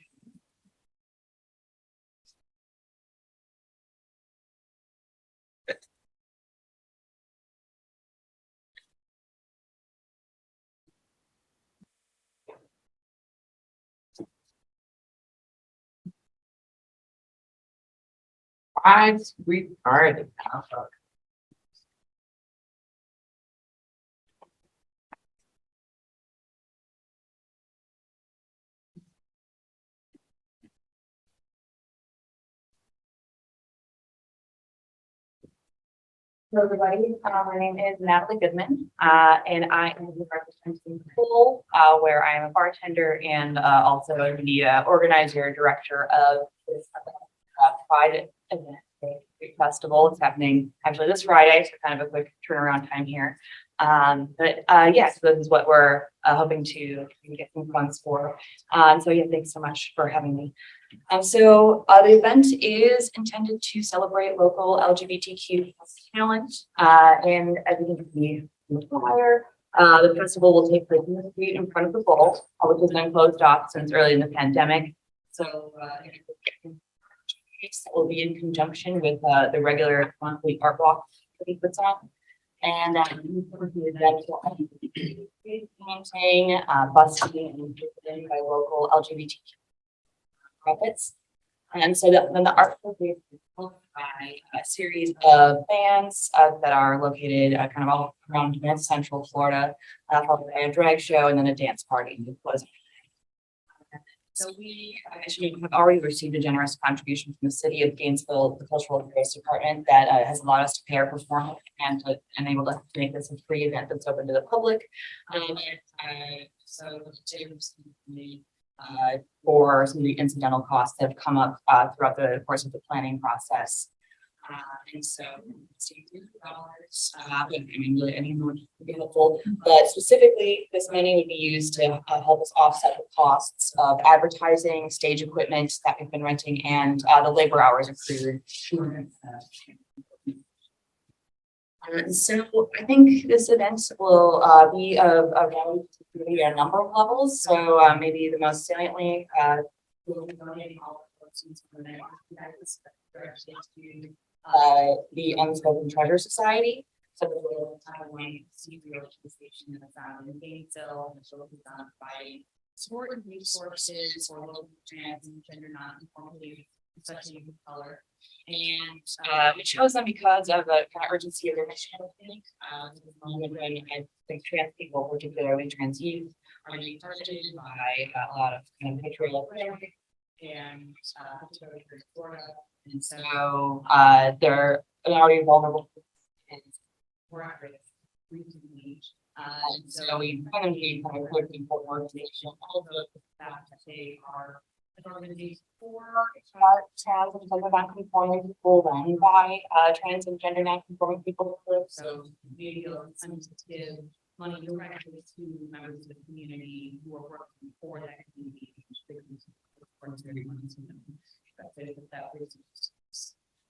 And so the bigger benefit I think this grant will provide is cultural enrichment for the city. So the city commission voted to close 2 blocks on Southwest Avenue, which is where the bowl is located. And created that already closed off where it's place. So I think that's what outdoor space to continue operating. And it has been actually the street closure has been, I think, really beneficial in general already in terms of cultural enrichment.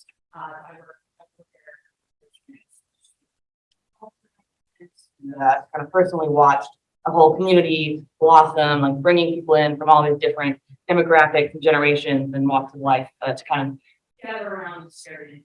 We want to use many participants. But this event, it will be the biggest event to occur in the streets of Florida. And honestly, all of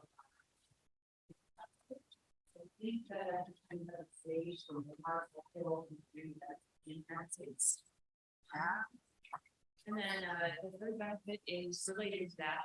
And I think the benefit is that it simply is a private So, our community hasn't really put any tab on Gainesville for the past 2 years due to the pandemic.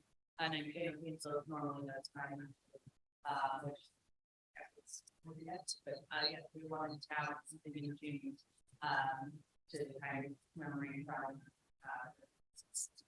more widely recognized. And really, because, we call it Pride Month, people try is Southeast June. So that's, I think, a feeling that us all understanding that we need to experience more people like to do this time. And, more obvious ones of political activism, obviously, are vitally important. But I think simply celebrating queer joy, especially at this moment when our existence under threat, is really So Fox and then number one, and then number. All right, what did you say your name was? Net. $300 made up. Like you can taste it. So I don't know. Because a lot of my good friends are. So I'm in the mood. I don't think we need to have a lot of discussion about $300. I'm moving that we build, This organization $300. I have they to move and put it in my discussion. You're not in connection with Swarthy East Gainesville, right? no, I think that might have been a typo, yeah. Is this the first major event since losing Terry? Since losing Terry. Harry? Terry Fleming. Major event since Terry Fleming. Oh, yes, yeah. And, and my third question, go ahead. Somebody, that's what I said. You go ahead. Already there. Fires and direction. Seems like we won't see water for the purpose. Okay, you got any other questions? Thank you for telling me about the sauce. Really well attended. People seem to really have a great time. So. So, yeah, thank you for the interest. It really. And,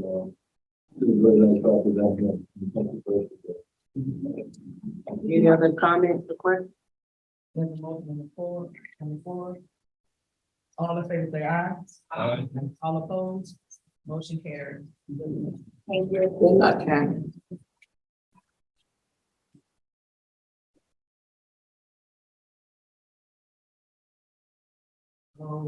Northwest Fifth Avenue Streetscape Phase 3.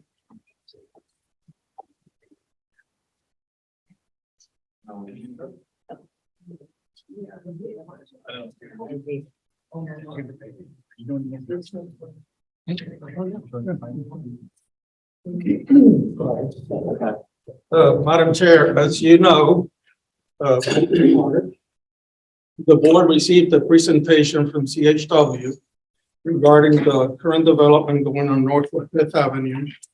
And to give you a little bit of background, and in fact, it might have been a part of it back in the day. We went through 2 phases of the streetscape, starting up on Pleasant Street through Northwest Fifth Avenue up to 10th Street. And now we have the ongoing development, and so. Your last name, Didenbach. Very Didenbach from CHW is here to expand on his presentation from March and provide you with the next steps and so on.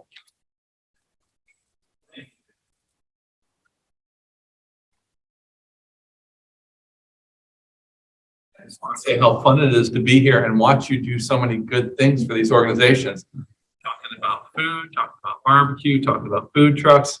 We're in the background. So I'm Jerry Diedenbach. I'm Executive Vice President of CHW, and we were here about a year ago. And then there was this thing, the pandemic, and then there was a change in city managers a couple times, and then you all have lost the executive director of the CRA. And so there's been a little time that's left between the last time we were here and today. I'm here today to talk to you about the status where we are with this project, and specifically talk a little bit about what we mentioned last time. And we have a very simple request tonight. We're not requesting direct participation at this point, but we are requesting that you direct us to go back and to come back to you in a month with some specific estimates. And I want to talk specifically about project opportunities that exist. But when we were here before, we were talking specifically about the implementation of the CRA streetscape directly related to the Seminary Lane project. At that time, we had some of the frontage along Fifth Avenue from about this point here near 12th back to approximately, and if this has a laser in it, yes, right here, about a half a block short of where the existing streetscape terminates on Fifth Avenue here. We also told you all that in that process, in this funky little shape here, we had control of the north side of the street and an ability to work there. The west side of the street here on 12th, the west side of the street, wherever you see a yellow or a orange box, we had actual operation that would be going on that would be tearing up sidewalks, replacing utilities, and working within the right of way. Well, that was a year ago. And a few things have happened that haven't been totally bad over the last year. But we wanted to get the CRA's direction on whether or not you wanted to extend the streetscaping from where it currently terminates here at 10th all the way out here, and we would be just short of 13th Street here. Well, if I fast forward a little bit through here, there are also some opportunities that we recognized a year ago for entry signage into the Fifth Avenue corridor and neighborhood for undergrounding utilities, which currently, if you walk the streets and the sidewalks out there, many of the actual utility poles are right in the center of the sidewalk. And consistent with city policy, we would like to see those utilities undergrounded in this corridor. Especially if you drive along 12th, you will see that there are several trees that are scalloped right out of the middle, and the utilities go right dead center through there. And the trees look like wishbones, sort of. So by working with GRU, we were hoping to be able to underground utilities here to restore the tree canopy. So a year ago, we made a request to you all, and although there was no motion at the time, the recommendation was to proceed forward and to work toward coming up with some sort of solution and coming back. Well, that was then. Now I have a little bit different and a little bit better opportunity, we feel, because over the last year, not only are we moving forward with this project here that Tremel Webb is doing, and with me tonight is Mr. Toby Arnheim in the back row. He's one of the project managers and co-project directors of that. But as you all might know, this property here is being done at the corner of 5th Avenue and 13th Street. And it goes along 4th and then 14th, and then there are actually some townhomes being built here behind the former ABC. So Landmark Properties is building what's called Legacy on 5th on this side. This building is close to being ready for occupancy, but we also have in this project the city's first bicycle pedestrian street ever being done, which is technically called a WUNERF. And Landmark Properties would like to have some involvement in this overall program because, again, they're on the 5th Avenue corridor, and as a gateway coming down 13th Street, they would like to see an enhanced streetscape beyond code minimum here, which means sidewalks and streetlights and a few street trees. They would also like to investigate the opportunity of really making this WUNERF here a truly remarkable sort of bicycle pedestrian street. Nextly, recently, the city of Gainesville, after the plan board unanimously approved the right-of-way vacation of this little piece of land here in favor of opening up this street fully through here, 908 Group has purchased the properties that were the Sweet Berries here. They're expanding and moving to a larger location, the old Mother Earth Market or Earth Origins, and then this portion. So in this color-coded diagram that you can see here, Landmark will have the yellow area frontages here along 5th and 13th.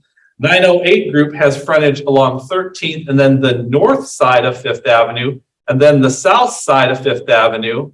And then in the Seminary Lane project that Trumbull Webb is doing, that helps complete because we have actual construction projects that are along the frontage of 12th here and then the north side of Fifth and then all the way over to here, which again only leaves now a half side of the street that the city would have to partner with us on. And then down here, a half side of the street, and then this little last bit.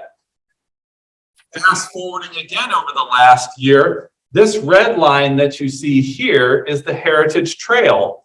And what we would like to do is work with the city and the CRA to ensure that we get a good starting place here, because in this direction, and I'm going to go from west to east, some of the things that we envision happening here is completion of this little bit of streetscape here from 10th to where our properties pick up. And then over on this side here, partnering with the city, because nobody is doing a project here right now that we're involved with or has come forward to work with the CRA. So from here, we envision that enhancing the sidewalk and public realm would be a viable project along Fifth Avenue and 13th Street.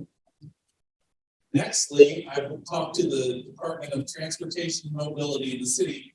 And if you looked at the mast arms here, they're really, really delaminated. They were originally like an anodized aluminum. They're tremendously faded. So refreshing the signal here and creating some gateway signage to the Fifth Avenue neighborhood is a project for consideration. Then nextly, specifically placing an entry sign here where the closest point to like the trail is, rebuilding the roads and sidewalks along this section here, undergrounding the utilities through this corridor here and north-south here on 12th. And then I had this extra arrow come in because in this corner here, there is a lot that is being donated back as a community park in conjunction with the Seminary Lane project. Working with the 908 group, when they were going through their right-of-way vacation for this right-of-way here, I spoke to Eric Duda and Brad and asked them if they would consider in the right-of-way exchange adding land from the east end of their acquisition and increasing the size of this gateway park or pocket park here to about a half of an acre total. So with all the new residents that are going to live here and in the community, this is a nice place to put a park. So it's right on the corner where the Heritage Trail comes through. And then nextly from that is rebuilding the roads and the sidewalks here in this section. So hopefully, I didn't make this too complicated with the color, but the yellow here would be portions of the project that Landmark would be doing in the form of streetscaping and upgrading the pedestrian realm, which would include landscaping and hardscaping. We'd like to talk about working on the city's first bicycle pedestrian prioritized street or WUNRF here. And then here where the orange and blue areas are is working to complete what's the CRA's phase 3 streetscape that would take it from the current terminus here at 10th all the way out and finish that project. And we have 3 clients and they all have projects underway right now and they all want to work with the city and the CRA to bring this to fruition. So just to give you some pretty pictures, if you've driven down 13th Street, this is the old ABC. This is the 5-story landmark project that we're doing in there. This shows what code compliant is. It's just a tree every 50 feet or so and an occasional street light in there. On Fifth Avenue, we did the first also prioritized rideshare pullout so that people aren't parking an Uber or a Lyft or other vehicle here in the street, or FedEx, Amazon, UPS is not parking in the street. This is the first prioritized rideshare pullout and quick delivery because their package and parcel delivery is here. This is the new WUNRF that would be created on the south side that sits between the old ABC store, which is now a medical marijuana distributor. And this is the view of the code compliant, and we'd like to go beyond that to really dress this portion of 13th Street up. That's the corner of 5th Avenue where the new gate is built, but we would like to work with you all and improve this from just being a concrete sidewalk. The northeast corner where Sweet Berries is currently located, this is a 5-story rendering, and this again shows merely what a code compliant landscaping plan would be, which is a narrow landscaping here, concrete sidewalks, a little building frontage zone, but the street lights wouldn't be anything more enhanced than what FDOT puts out for your basic sort of lighting. You see no street furniture on here. These projects will all have similar setbacks. They'll be 20 to 25 feet from back of curb, whereas today, most of the actual development sits with a very narrow sidewalk right on the back of curb.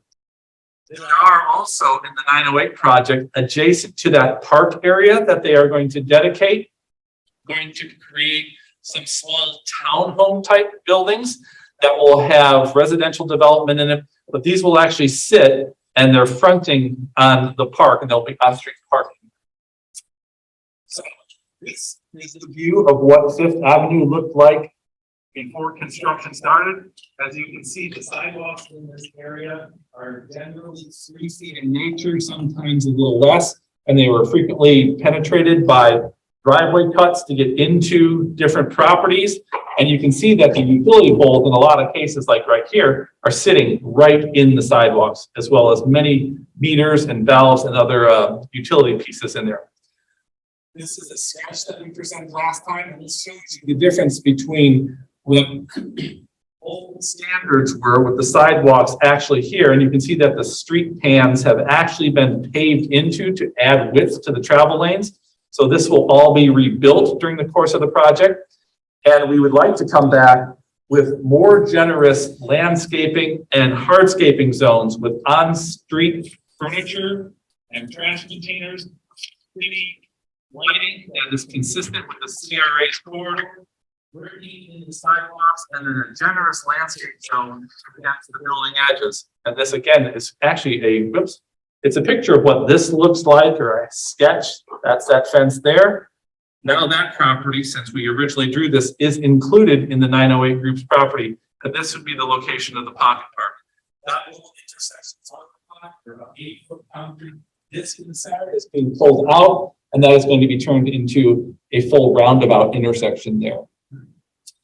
This is looking from the east side westerly, and 13th Street is right down here. And again, you can see fire hydrants exist in the sidewalk, utility poles exist here, and this is a very narrow corridor. It's hard to imagine how somebody walking down that corridor, if they had any sort of visual impairment, or if they were pushing, or pulling on a cart or anything, that they could make it through there. So when you look at that, we want to come back and increase the width from 20 to 25 feet from back of curb, which would allow an area for landscaping as well as ornamental lighting consistent with the CRA's program, brick sidewalks on both sides, and then a much more generous landscaping area on either side. And you can see this still shows a little bit of the roundabout, but that will be expanded to be a larger full-size community roundabout. We have identified out of the 3 different projects the following opportunities. Number 1 is streetscaping. This one has the shortest time frame on it, and we need to move very quickly. And if given direction tonight to, yes, come back in a month, Jerry, with some figures so we can start to look at this, this is what we really need to focus on. This would probably be a multiple partnership between the CRA, Tremel Webb, and then the 908 group, because they have the frontages along 5th Avenue and then 12th. Nextly, the underground utilities. This would be potentially CRA, Tremel Webb, the 908 group, and GRU working together, because GRU also wants to take those aged utilities off those poles, clear that site line down, and clear that tree canopy, and put that underground. A little further out, and these can actually wait probably a year or so, because that corner at 12th and 5th is currently accommodate. Sometimes people are parking there, sometimes people are throwing tires and garbage there. But until the projects get built, we don't think that it's a good idea to build a park there because we think it would be damaged during construction and all other vehicles will be moving around the area. And so we'd also like to take a little time and really coordinate this through some form of a community charrette in conjunction with the Heritage Trail to make sure that the right type of park is built there. That will be through a donation back from the developers, as well as a monetary contribution that has been included in the overall project from Tremel Webb. The last piece in here that is a question that I have, and I don't think, and Mo can offer clarification, is affordable housing on here.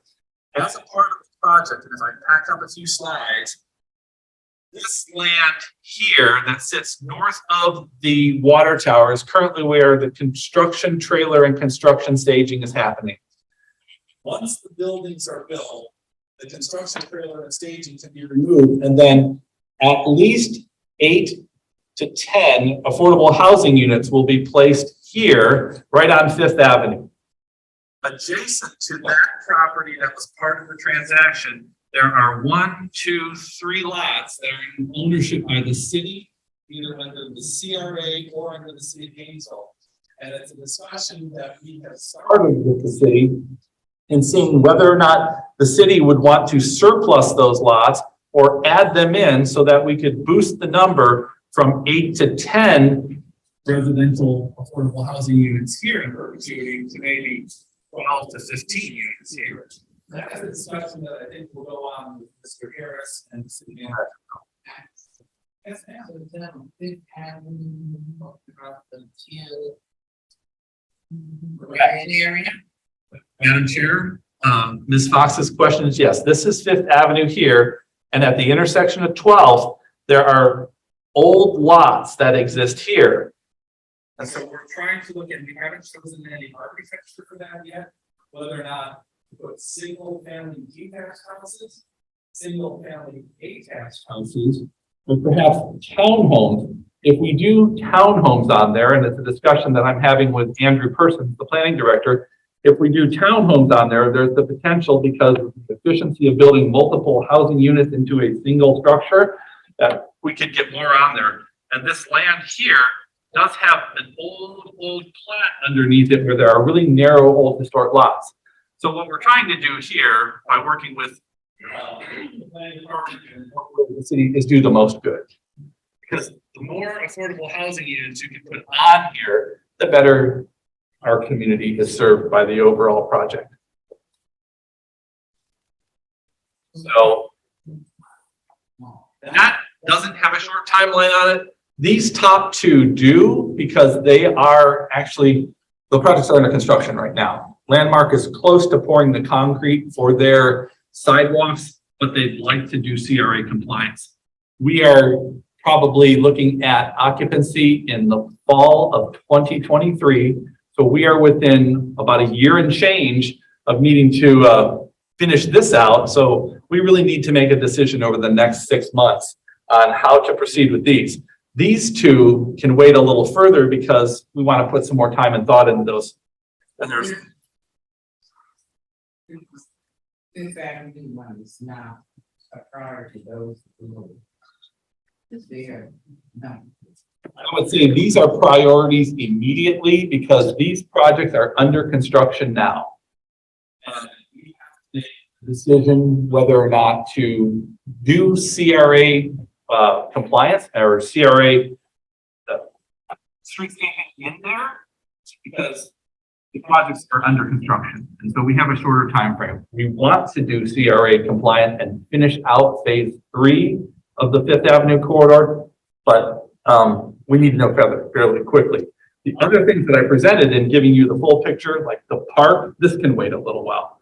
And we can have a community charrette on how that works with the Gainesville's Parks and Recreation and Cultural Affairs Department and dovetail that into the work on the Heritage Trail. And then the affordable housing doesn't need a decision right away. We can work with the city's housing authority on that. There's one other project in there, the 5th Avenue Water Tower. And speaking with Mo Mata, there was a fencing program to remove the chain link fence around the base of the water tower there. And if memory serves me and Mo correctly, GRU went out to purchase an aesthetic as well as safe, non-climbable, non-remediable type fence. Phil, are you hitchhiking or are you pointing something? I'm hitchhiking. You got Ray right here. Okay. I used to be in water wastewater engineering. Okay. I started talking about this. So they've already purchased materials for that fence. And they. Not installed yet, though, right? No, they haven't installed it and they're gonna do two sides first and then the remaining two after construction, the construction facing sides at a later time. Cool.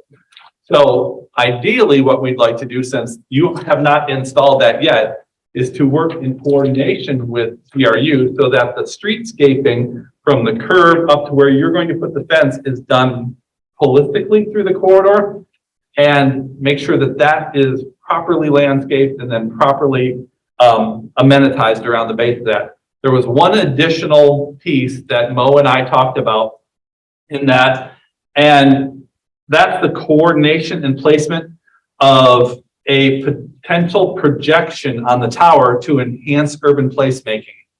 And Mo, I'll do my best to describe this, or Ray, or Phil's giving me other staff back there that can talk about.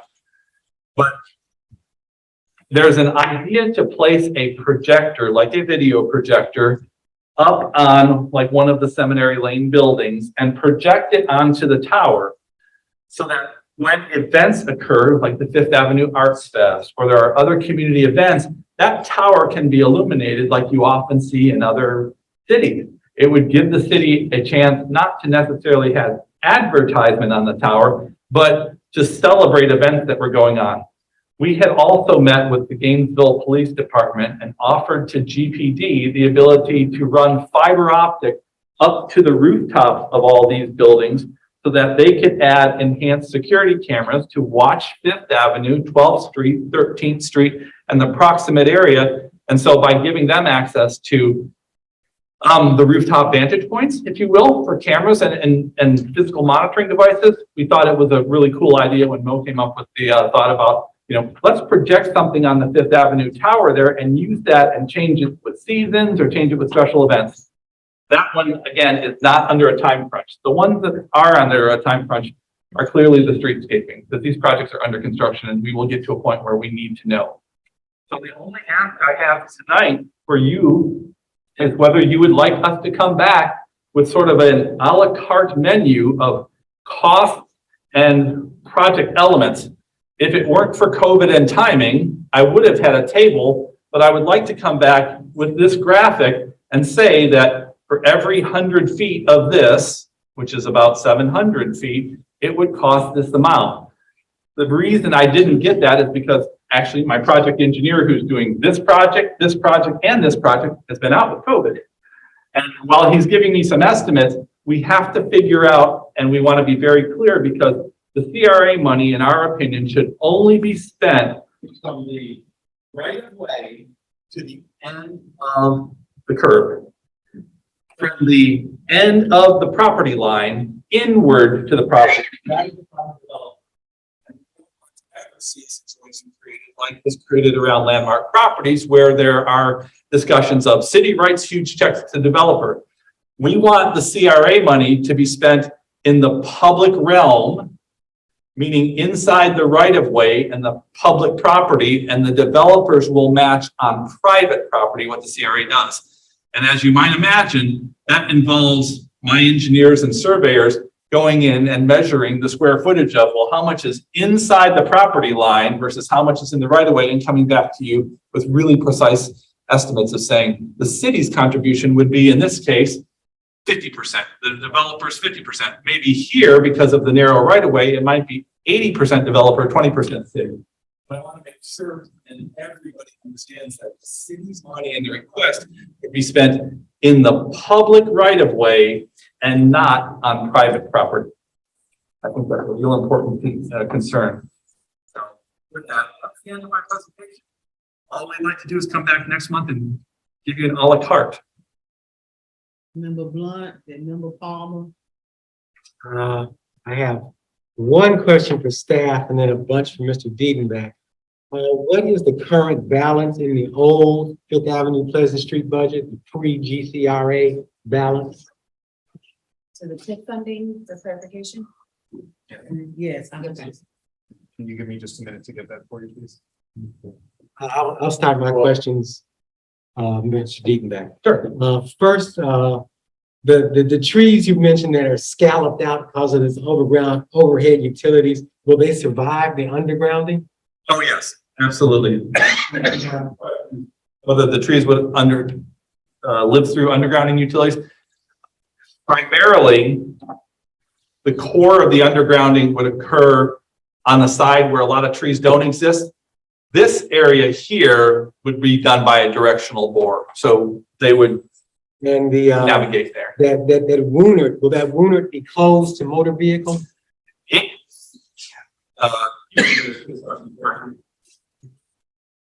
Madam Chair, Oh, I'm sorry, what I know. Mr. Blunt's questions, okay? Yeah. I'm just used to repeating questions. So the Wooner, the question is whether the Wooner would be closed to motor vehicles. It technically can't, but it will be highly discouraged and it'll be designed very uncomfortably for vehicles, meaning that the narrow lane will be on the south side here by the old ABC, and then it'll shift to the north side here, and then it'll shift to the south side. And so it will be signed as bike ped, and it'll be very, very tight in there. And with the change in materials, it will not look like a place where you would take a vehicle. However, a fire truck or an emergency vehicle would make it through there, as would a utility vehicle, because the transformers that supply the power into this block are located here and here, and there are transformers on this side of the street and here, so GRU needs to get through there too. It'd be highly discouraged for motor vehicle drivers though. Now on this map, could you point out the site of that smallish building that 908 is doing, the little square? Yes. The small buildings that 908 are doing as the little sort of cottage looking buildings are right here, and they would be on this park area here. The larger buildings are here and here. On the park or facing? They'll be facing the orientation of the park here, right here. Okay. And now, later on, if that affordable housing happens, that was talked about very well.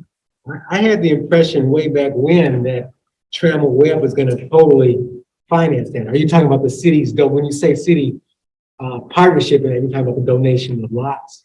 Yes, and the question is, yes, Trammell Webb will be doing this here out of their actual obligation and contract with the housing authority. So that we're not looking for anything here, maybe design guidance. When I'm talking about partnership, is there's an opportunity here on these lots that maybe the city. Mom's kitchen and the city lots. Yeah, maybe the city could, put those in and, we'll find some way to get some additional housing on those lots. It'll just make a nice complete finish for that street. I want to leave a suggestion in your ear, and GHA would have to cooperate. But if those 3 lots are added in, I'd suggest something that's really reminiscent of the, you said maybe townhouses. So maybe those garden style townhouses that Seminary Lane had, if you could, if something is reminiscent of those, that would be really nice. The city, I can't really ask that. Other. Did you get that balance? I'm still working on it, and that's running a little slower than I'd like. I'll get it to you as soon as I have it. We have some other questions. Yeah, go ahead. Yeah, I'd like to, I think this is where, I'm sort of losing steam and mental power at this point. I really think this is worth a little bit more discussion. I'd like to make a motion to see you come back with the a la carte budget as requested, and as part of that motion, so Daniel's not over here fighting to come up with the numbers, we bring that back as well. I think that would be a big, I agree with you. I think that's the big deciding factor on all of this stuff. Can we put it at the beginning of the meeting as well?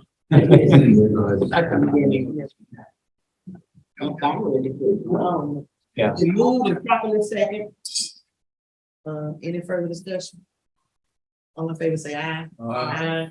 All opposed? Thank you. We really appreciate it. I'd like to quote, a professional colleague I really value in this, Mr. Person. We had a meeting with the manager and with Mo and Phil and Corey, and then all the department directors got together. And when I asked the question, how often does it come where we have three groups that want to work together to help the city finish this off? And Andrew's words were, we'd be silly if we didn't take this opportunity. So we really hope we can come up with something great here and really create a wonderful corridor along here and really enhance the future of the Heritage Trail as it comes through here. We appreciate your time tonight. Thank you. All right, Heartwood update. Everyone. Lopez, GCRA staff. Keep it brief. I know we're all tired. So, Heartwood, a quick update.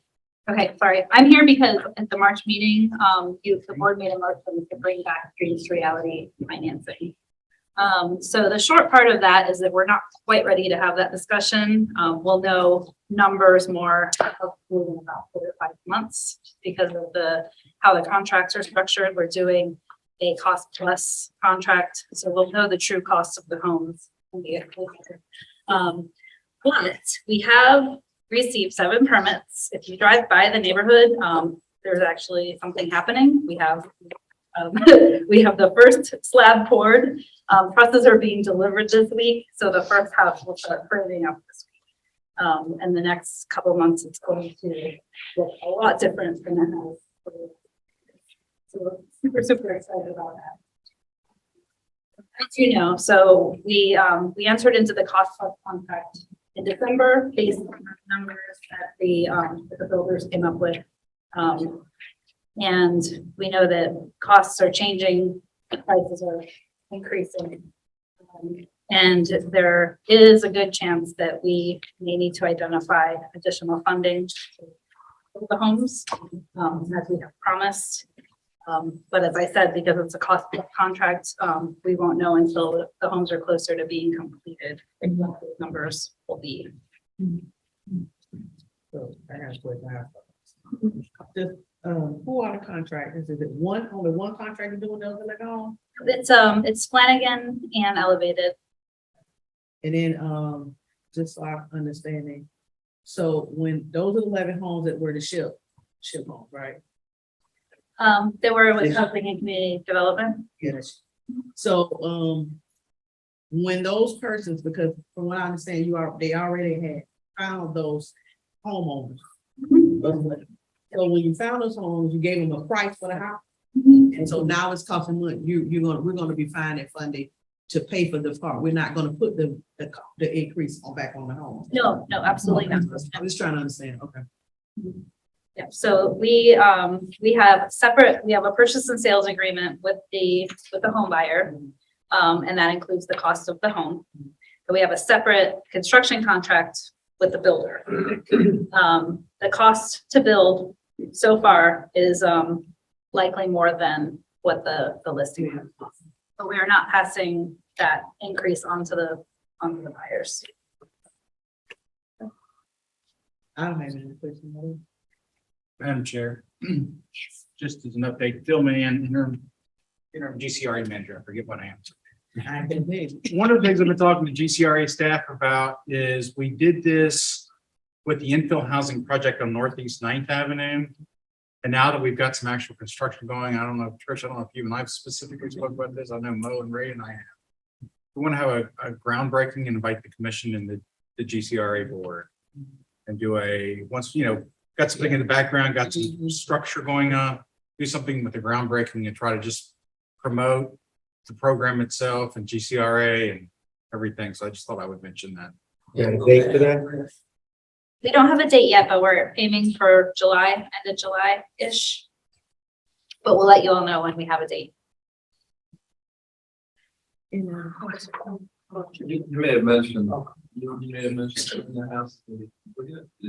I did not mention, but under absolutely perfect conditions, they could be done as soon as October, but we're not expecting that. We're thinking probably realistically between December and February. Long time coming. Long time. So drive by, it's really impressive. I have. I remember when we had the first groundbreaking, it was ground. But I'm excited. All right, anybody else, anything? Announcements? Wait, I mean on this. Oh. No, okay. All right, thank you. Public comment? Madam Chair, I actually have, Oh, I'm sorry. not public, but I actually have one thing I wanted to share with the group. Mr. Diedenbach made me remember what it was, and so you don't have to turn your neck. We talked about the affordable housing, and I know Member Fox and Member Blunt was in the meeting the City Commission just held, and others of you may have been, about the broadband, the money we had allocated for that. In fact, they moved it. Moved it to housing. Now.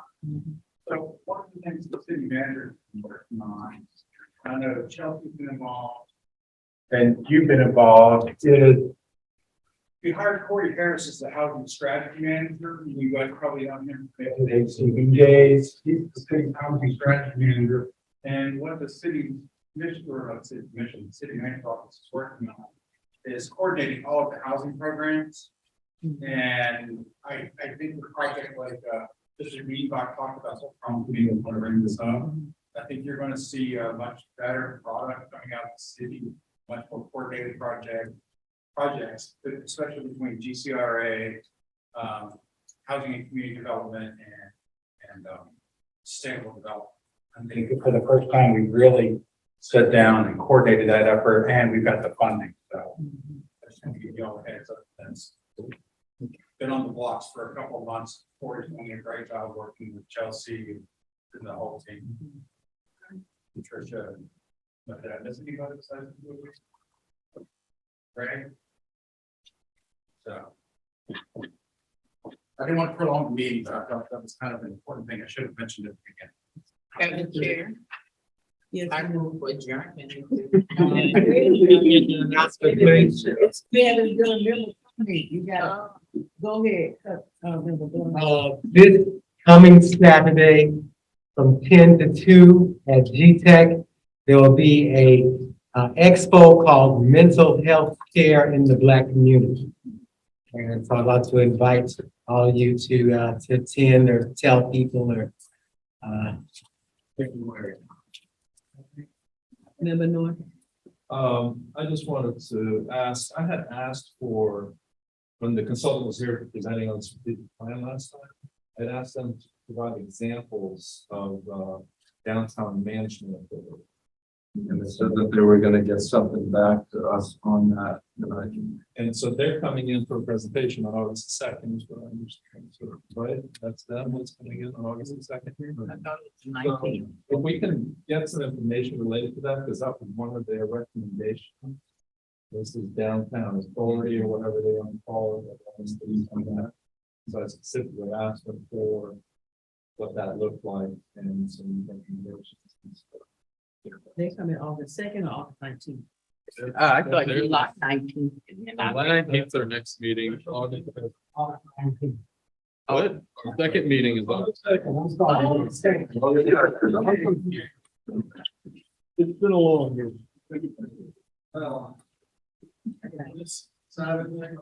GCRA will be participating as MOK events by the city. We'll be there from 9 to 12. All right. Anybody else? Any other announcement? If not, it's moved and adjourned.